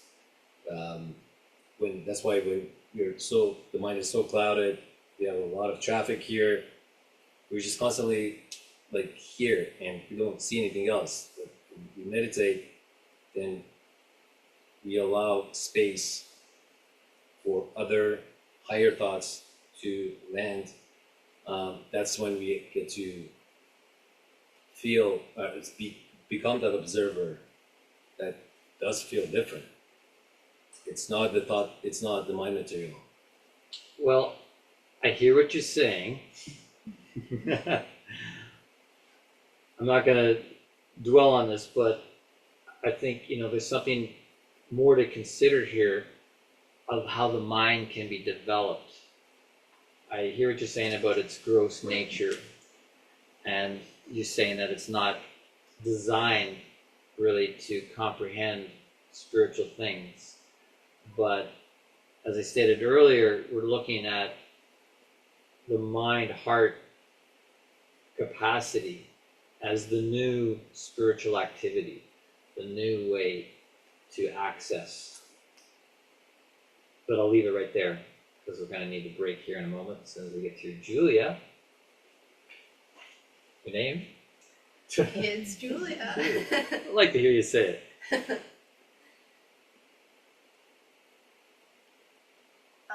The mind obfuscates the spirit because the mind largely thinks according to the conditioning it's provided with. So in theory, the mind is limited to what we think is possible as humans, whereas the spirit would be beyond human conditioning. Our mind sees or shows us only things based on what we are fed from our corner of physical existence and our human experiences. Because the mind is conditioned, the mind obfuscates the spirit because the mind is not free. Thank you, Julia. Thank you all. Let's take a 10-minute break and come back to discuss a bit of cosmic GPS and start to get into Tantra. Now, onto the sublime. It's at this point in the evening, I would like to take a little bit of time to get reflections on the reading of the Cosmic GPS book. Now, there might have been a bit of confusion. The point being is that I have for people a printout of chapter 3 and 4 to read this week. Some people might have been confused that tonight they were going to get a printout of chapter 2 or chapter 1. I want to keep moving with this book because there's about 18 chapters we're going to fit into 10 nights. So everybody can have a copy. Whoever needs it, some people might prefer doing it in the Google Doc where you can actually put in comments if you want. But if not, you can take the hard copy, read through it. Let's say by the end of next week you've read chapters 1, 2, 3, and 4. 3 and 4 are relatively short, that's why I put them together. But for those of you that did read chapter 2 this week, first of all, let me just say, the first 2 chapters are obviously wanting to draw the reader in. The first chapter called The Conundrum of the Modern Seeker, and it kind of hits on common things in the life of a modern seeker. So hopefully you are identifying with this picture that I'm painting, and you're going, oh yeah, that's me. Okay, I've done that. But then leads to this question, I'm doing all these things. Do I feel like I'm leading a guided existence? Right, that's the subtitle of the book, Living a Guided Existence. So you've been to Bali, so you've done yoga teacher training, so you've done Reiki, so you meditate. All of this, do you feel like you're living a guided existence? Maybe, maybe not. Maybe somewhere in the middle.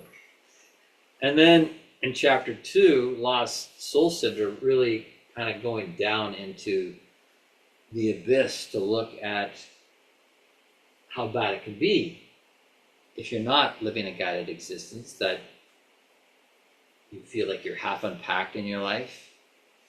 Things aren't finished. I'm not really doing what I feel I want to do. you feel like you're a lost soul, that you really don't know where you should be or who you should be with.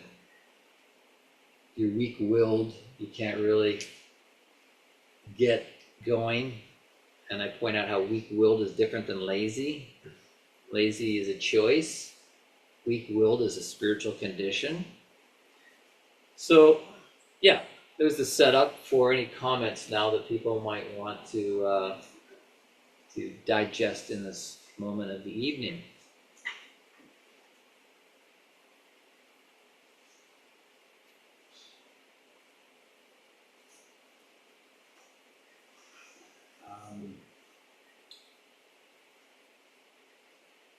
I think for me, I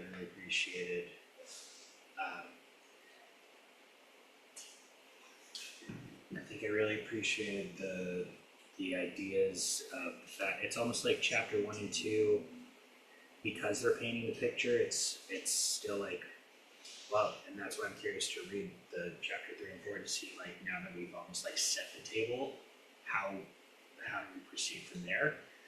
Because chapter 1 was really good at sort of almost like listing, almost like how you said it was sort of like a buffet of like all these different things that people can touch upon.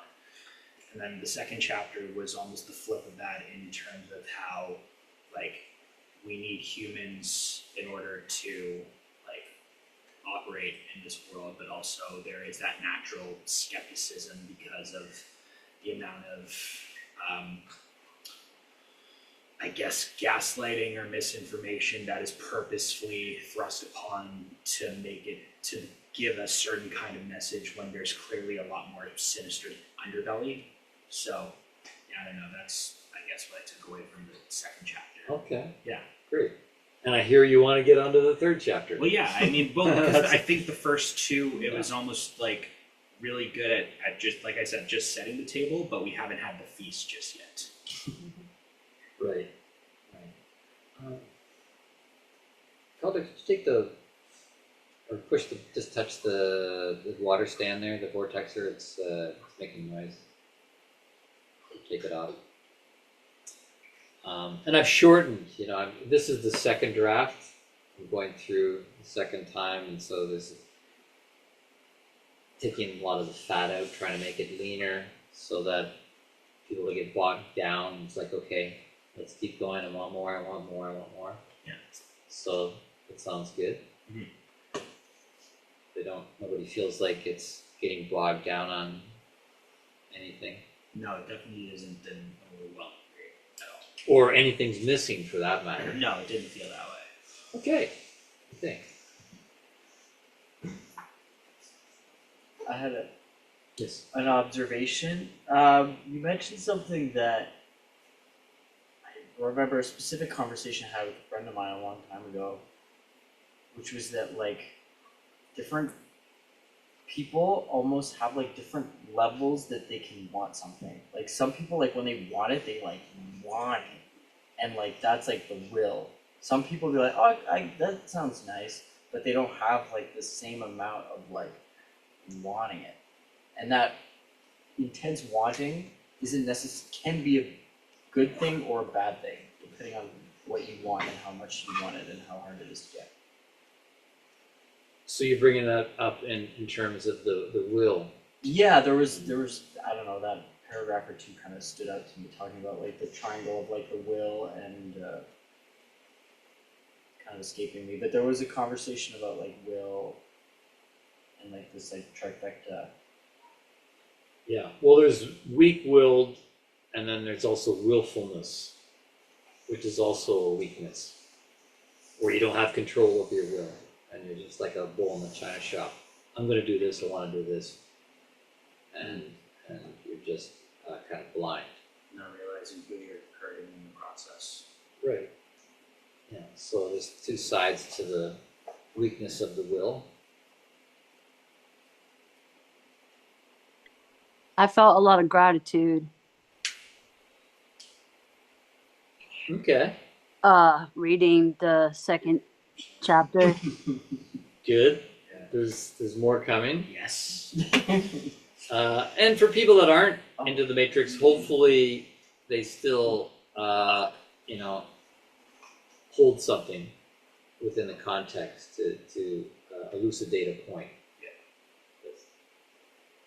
Yeah, I also really like the term that you're using. Majority of people are living half unpacked, without clarity, which is very true. And we're just like searching on the surface for all the things that you mentioned in the first chapter, but don't have the clarity, and then we just keep jumping from one thing to another. Yeah. So obviously we're not reaching our full potential because of that. Yeah, I kind of softened chapter 2 a little bit. Like I want it to be hard hitting, but not overly so, where people really feel badly or get angry at me, you know, for, you know, kind of putting people down for being lost, weak-willed, half unpacked. But I think it's time for a wake up. You know, I think the book is trying to bring through some important information, and so I want people to wake up in the first couple of chapters and go, okay, I need the rest of this book. Not only do I need the rest of this book, I need cosmic GPS.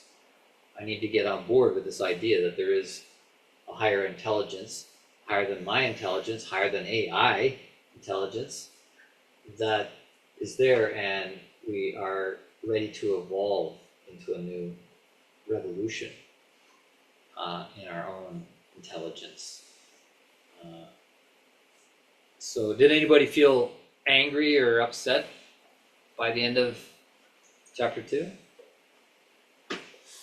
I felt that, you know, you were kind of talking to me and describing the environment that we are in, and, you know, the modern age and the way that, you know, we operate as if that perhaps, you know, not having the correct news or right news or the abundance of choice through AI.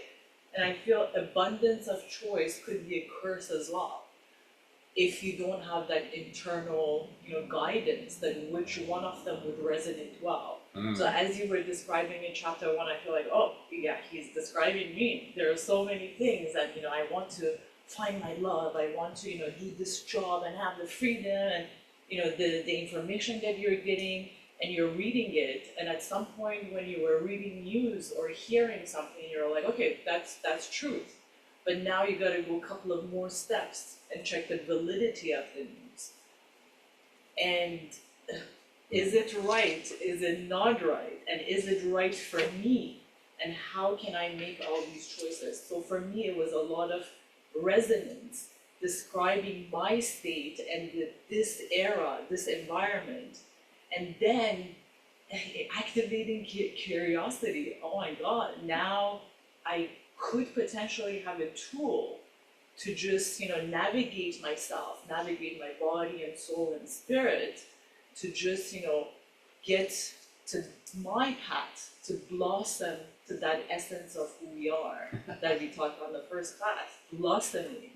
So it's a lot of curiosity for me, as Jonah described it, that, you know, okay, now that, you know, I'm resonating well, he's describing that who perhaps what I'm dealing with, and what is the environment that I'm operating in. Yes. So, okay, give us the candy, give us, you know, and it Great. seems like we're getting there. Thank you, Nilo. That was beautiful. Like, that really is music to my ears. It's basically what I wanted to hear. That yeah, seemed to hit that sweet spot where you identified with it, you agreed with it, there wasn't too many objections, and you're ready to go further. Ray, you got your hand up? You're ready to say something? Yes, can you hear me? I turned off the TV, so let me change the speakers. Okay, speak. Hello? Hello? Hold on. La la la la. Okay. You are on. All right. I really enjoyed the chapter, both of them. The first one brought me a lot of joy, like I was saying, because it was so resonant. I was like, yes, he's describing the landscape. And then this one, I just felt an immense amount of gratitude because like we really have to participate in our own evolution. And I think that there's this idea, you know, there's all these new age concepts and everything. There's a real idea that everything's fine as it is and we'll make our way and stuff. But the truth is that a lot of people die before they're able to blossom.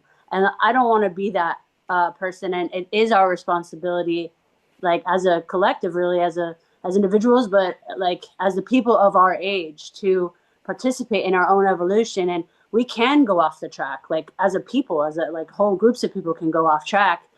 And I felt like I've always, my ears, I was born with my ears like peaked to some sound beyond, but not knowing what that exactly was or how to. So when I found the cosmology of like Rudolf Steiner, as he puts it, and now like linking up with you, it just feels really, I feel so happy to be here. So thank you so much. Okay, great. Thank you, Ray. Yeah. Calder. Yeah. So the juice box reference with the deceptive label of it being fruit juice and then fine print and then fine print and finally getting down to like, you know, maple concentrate, not real juice, pasteurized, this and that. And so, you know, when I detect deceptions in the food industry, it frustrates me because I am aware of certain languages that they have to use to be able to be perceived. Like, for example, when something says chocolatey, like a chocolatey coating, that's not chocolate. You know that? So I start seeing chocolatey everywhere. I'm like, oh, that's not chocolate. That's Something fake. sweet and bland. Yeah, yeah. So, you know, Sugar added. Yeah. it's like chocolatey is like, it'll be like, you know, sunflower oil mixed with, you know, this and that, and then like a little bit of cocoa powder, you know. So it's not chocolate; it's a deception. And there's a lot of other things within that food industry that I see, I'm aware of the deception, and then it makes me think, what are some other things that are deceptive in this matrix that I'm not aware of yet? Great. So a great observation and educating yourself on deception is really important. Great. Good. Well, you're going to get more education. You're going to get a lot more education on deception in this book when we get into several chapters on oppositional forces, oppositional intelligence, and how AI can be hijacked, and how cosmic GPS really is so necessary to navigate in this realm of illusions that we're living in. And yeah, I'll leave it at that. So thank you all. I was just going to add to everything that's been said, because one thing that in reading both chapters it's really forced me to do is ask myself a lot of questions as far as like, you know, what have I done right thus far? What am I not doing? How far am I away from where I want to be, and what is preventing me from getting there, either by my control or due to forces outside of my control? And I guess the curiosity that I'm really intrigued about is because of the way it's been laid out as being not a one-size-fits-all approach, that whatever floats whoever boat depending on their circumstance. I guess I'm just curious to see how, as the book unfolds, how that can be distilled specifically towards where I'm trying to go specifically. I guess everybody here in terms of whatever they're specifically trying to get at. Yeah. And can cosmic GPS guide us specifically, personally, as well as being a universal system at the same time? These are great questions. Okay, I want to move on. Not that I don't love this, but we'll have more opportunity to ruminate on this. As I said, you're going to have chapters 3 and 4 to read this week. And this is one way to give me feedback. You can also go into the doc and put notes, or you can just voice me a message, you know, on WhatsApp. Just speak something and go, hey, you know, third paragraph of page 4, this grammar doesn't work for me, you know, whatever. So there's different avenues to give me feedback, so please don't hold back. This isn't about lauding me, this is about actually critiquing my artwork here to make it the best before it goes out into the wider world. I just wanted to say, I think you really deserve an acknowledgement that you're allowing us to read this book. We're the first ones, the first boot camp that gets to read the book, and it's freaking fascinating. Thank you so much. Well, I'm glad Snaps for Jesse. All right. Thank you. You're all wonderful. Really, I'm so warm to be able to hang out with you folks doing this. You know, I could be sitting here home alone watching reruns of Friends. But Or Matrix. or the well, that would be all right. I did watch Fourth one. Matrix again over the weekend. Matrix 4. Can't get enough. I don't know. I'd rather watch a really good movie again than something lame for the first time. So, just want to touch a bit on the tantric part of the curriculum here. Again, the home play assignment will be to read chapter 1. It's a big chapter, there's lots in there, and we'll have a look at that next week. But I did want to tip toes into it, reading the first page of the first lesson, which is called Enlightenment Through Tantric Kriya Yoga. Yoga is the science of expanding consciousness. The Eastern view of the nature of humankind is very different from the Western. In the East, they saw the human essence at one with God and with the universe. They understand that ultimately we can access the universal intelligence or consciousness that supports life in this universe. Our basic problem is simply that we have forgotten our true nature, have become entangled in the drama of being an individual, striving for individual recognition, achievement, satisfaction. We feel separate, alienated, obfuscated. Oh no, I put that word in. At odds with our world only because we have lost sight of our essential truth. Enlightenment is simply rising above this limited self-concept, returning to that basic unity that has always been, and realizing the light within. Therefore, the problem is not one of learning enough or achieving enough to pull ourselves out of our present state of inadequacy, as the Western mind has been so conditioned to believe. It is simply a problem of perceiving the truth as it is, without distortion. In higher states of consciousness, we are more aware of the universe and our place in it. The solution is one of perception. And I thought, because I read it again, I'm reading this book for the 12th or 13th time. I love it.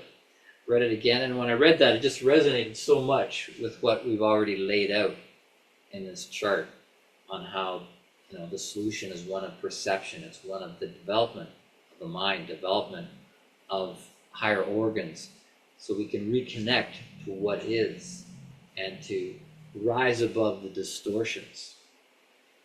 And what this really boils down to is an understanding of what it is to be human. We can't know what to do unless we know what we be. We have to know what we be so we can know what to do. And so this tantric path is wonderful in that we're going to be imbuing ourselves with an Eastern view of what a human is. It's an Eastern view with some Western spirituality brought in, which is what I really appreciated about this book. Is it's modern in the sense that it also embraces some Western spiritual concepts, and we'll see those as we go along. But just to hit on a couple of points that were introduced in this first chapter, just in the first few pages, that it is the sexual path of yoga which has been suppressed and sublimated over the centuries, considered, dangerous, that, it's impure or whatever. But it really is considered the original path of yoga, to embrace the total self, including the lower chakra area, the sexual impulse, which we know is so powerful. We know this from our experience, that sexual energy is one of the most powerful forces on the planet, as they say, when used rightly. When used rightly. And of course, we can see how sexual energy is used wrongly. And that's part of what this path here is, to learn how to use sexual energy in a way that can lead to the tantric path of higher consciousness. That is the intention, that is the aim. It's not just about becoming a better lover, as it's sometimes portrayed in popular culture, but in fact, there are two paths in Tantra. There is the left-hand path, working with a partner, and there's the right-hand path where you just work singularly with yourself, which is primarily where I'm at. I haven't been in a partnership for a few years. When I started studying this, I was in a partnership, and we were practicing partner exercises. And you'll notice when you go through each lesson, it ends off with 3 different sections. First one is individual practices. You do solo by yourself. And then there's a section of couples practices. And then lastly, there's a section called awareness exercises. So you don't have to feel like you have to be in a partnership. There's plenty to do on your own in terms of cultivating and channeling sexual energy. The meaning of the word Tantra, it's actually a compound word, Tantra. The first part, ta, means expand. So there's an expansion that comes from practicing Tantra, expansion of consciousness, but also expansion on all levels. And the tra means liberation. So there's liberation that comes through expansion. And that these practices are meant to bring about an expansion of consciousness that will lead to liberation. So the assumption is that we are not liberated to begin with. We are not liberated to begin with. The default is, in a way, enslavement. And in some ways, enslavement to the body, the flesh, desires, really the imprisonment in the physical body. We think that's all we are. Yes? Can you define liberation? Define liberation. Okay, I'll make a note of that, and I'll get back to you. It's a good question. I'm not trying to avoid it, but I just don't want to be hasty either. Plus, I have to go chat GPT and ask. Not. So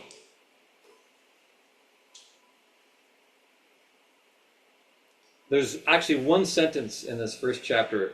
It's all in caps, all in capital letters. It's the only sentence in the whole book that's all in caps.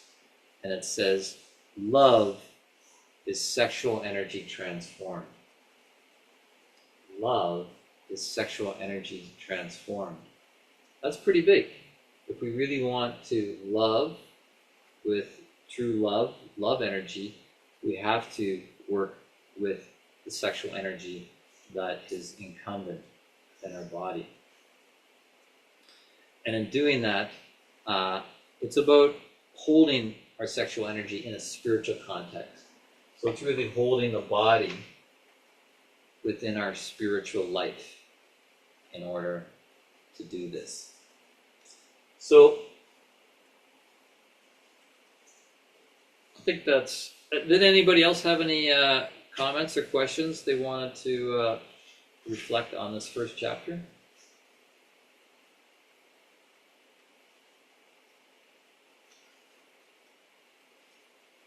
I have a question. Oh yes, please. So when it comes to couple, I don't have a partner, but when it does come to that, what about gay people? Yes. Okay. Well, thank you. That's a great one. And I actually have a book here called Gay Tantra. I did a talk on it a few years back. You might even find it on my YouTube channel. By the way, I have a YouTube channel called Spiritual Science as Social Activism, and there's lots of videos there. And there's several on Kundalini and Tantra. Well, you know, this is another great question. It's a big question, but the short answer for now, and we'll unpack it more. But when we start to talk about Shiva and Shakti, and male and female, masculine, feminine, yin yang, and so forth. But I guess the short answer is that Tantra is not exclusively a physical act. So in a way, Tantra is taking you in the direction of being transgendered. And in fact, at the end of one of the chapters, it's I'm not sure which chapter it is, but it says androgyny is the objective. And it asks, are you ready for androgyny? Androgyny really means a balance of both the Shiva and the Shakti, which is the female goddess and the male goddess, which we have both in us. And so on the highest level, we're trying to come into that unity and androgyny spiritually. So how you get there on the physical level can be as diverse and infinite as you want to explore. Is that helpful? Does that resonate for you? Do you want to add to that? Well, I feel very androgynous, actually. And I have always felt very androgynous, like both very much both, or something like that. And I'm able to play all over that spectrum. And yeah, I just was curious if there's, specific physical, practices, things like how would that ever apply to, people of the same physical sex or same physical gender. So it was just a curiosity, but I'm not pressed for time. I'm not pressed for time because I don't have anyone to share it with anyway. So I'll be working on with myself. Well, this is an important issue to address in our modern culture, and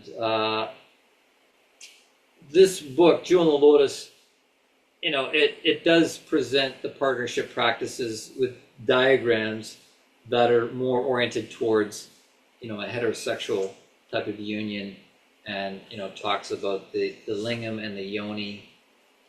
Lingam is the Sanskrit word for, the male genitalia, penis, and the yoni refers to the female genitalia, the vagina. Those words sound very kind of Western medical, so from here on in we'll refer to them as the lingam and the yoni. Let's all say that together. Lingam and the yoni. Yeah, it has kind of a fresh, sacred feel to it. But when we get, as I say, it's not just about physical stuff, it's about energetic flows between people that activate the flows and ultimately the Kundalini. It isn't really dependent upon the physical apparatus so much as the quality of energy, the qualities of energy. And as I love the word spectrum, it really is a spectrum between two polarities. We'll get to this in chapter 4. It talks about the polarities of the universe. But in between, there's a spectrum. And an androgynous person doesn't mean like you're just plain vanilla. To be androgynous means you have access to the full spectrum. Everything that is born between the masculine and the feminine.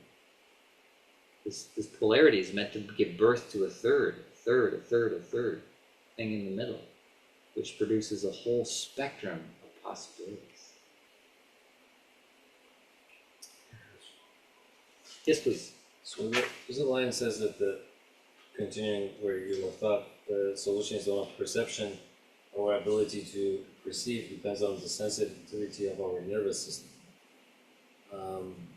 Yes. Elaborate on that in the sense of the nervous system.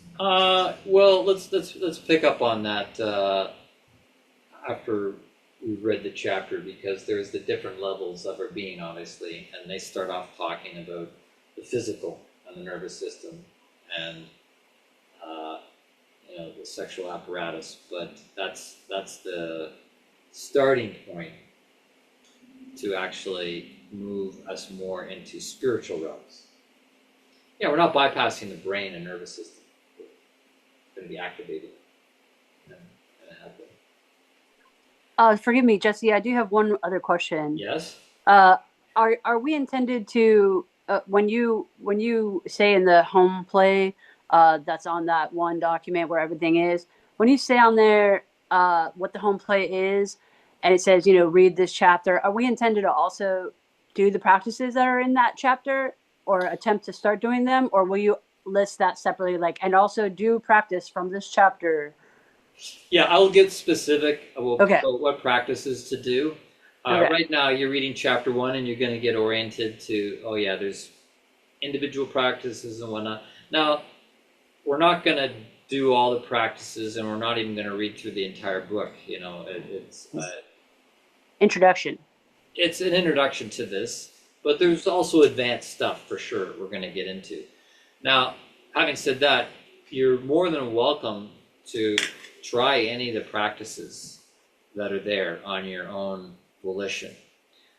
So it's like this week, the only you brought in the sa for us. Yes, the bated breath will be specifically assigned for this week. That's an individual practice from lesson 1. But the rest, it's up to you, your own option. I'm also going to recommend to buy this book. Jeremy was asking me. Jeremy said, "Yeah, it's worth owning because it's a classic now in tantric literature. It came out in the 80s, but it's highly esteemed. It's just very well written, very well organized, and very comprehensive. So, recommend buying that one. And the other one I would recommend, which we'll be studying, is How to Know Higher Worlds by Riddle Steiner. You can get both of these used on the internet. So, just putting that out there to consider owning those books. Yeah. And so that's what part of what we'll be doing here is being able to talk about these things in a positive light, in a sacred light. And to answer your question, Mata, that should be liberating. That should help liberate our mind from the focus on dysfunction and the things that are limiting us in living with greatness. Okay, we've run out of time. I think you know what the home play is. And Ray, in terms of practices, it's on the Google Doc. I really want people to work with the opening set. Just keep doing the opening set every day. It's simple, it doesn't take long, and it'll be very centering and strengthening and building you as a landing pad for cosmic GPS. Is there any particular time of the day that you recommend those practices? Yeah, about 3 o'clock in the morning. Yeah, very good. That's when I do it. Yeah. I'm up every night around 3 or 4, Wow. and have great meditation, and sometimes I study. But then I'll go back to sleep, for a couple hours, and I'll do it again when I wake up again, because it's affirming. Every time you sleep, you kind of lose some of the structural integrity. So rhythm replaces force. But also, at the end of the day, when you're starting to involute. Can I do the movements like towards the front and the back, like sensing the space while I'm standing up, or just is it better to be sitting down? You can do it in both ways. Yeah. I tried it standing up, and I could actually sense it more. So, but maybe I should try it sitting down because I should be able to sense it whether I'm sitting down or standing up. Follow your inner teacher. Thank you. Be playful. We're scientists of the spirit. Yeah. So we need to experiment. I'm not giving you things as some kind of dogmatic set lineage that you have to follow. Not at all. I'm a learning facilitator and trafficker of information. All right, let's stand up.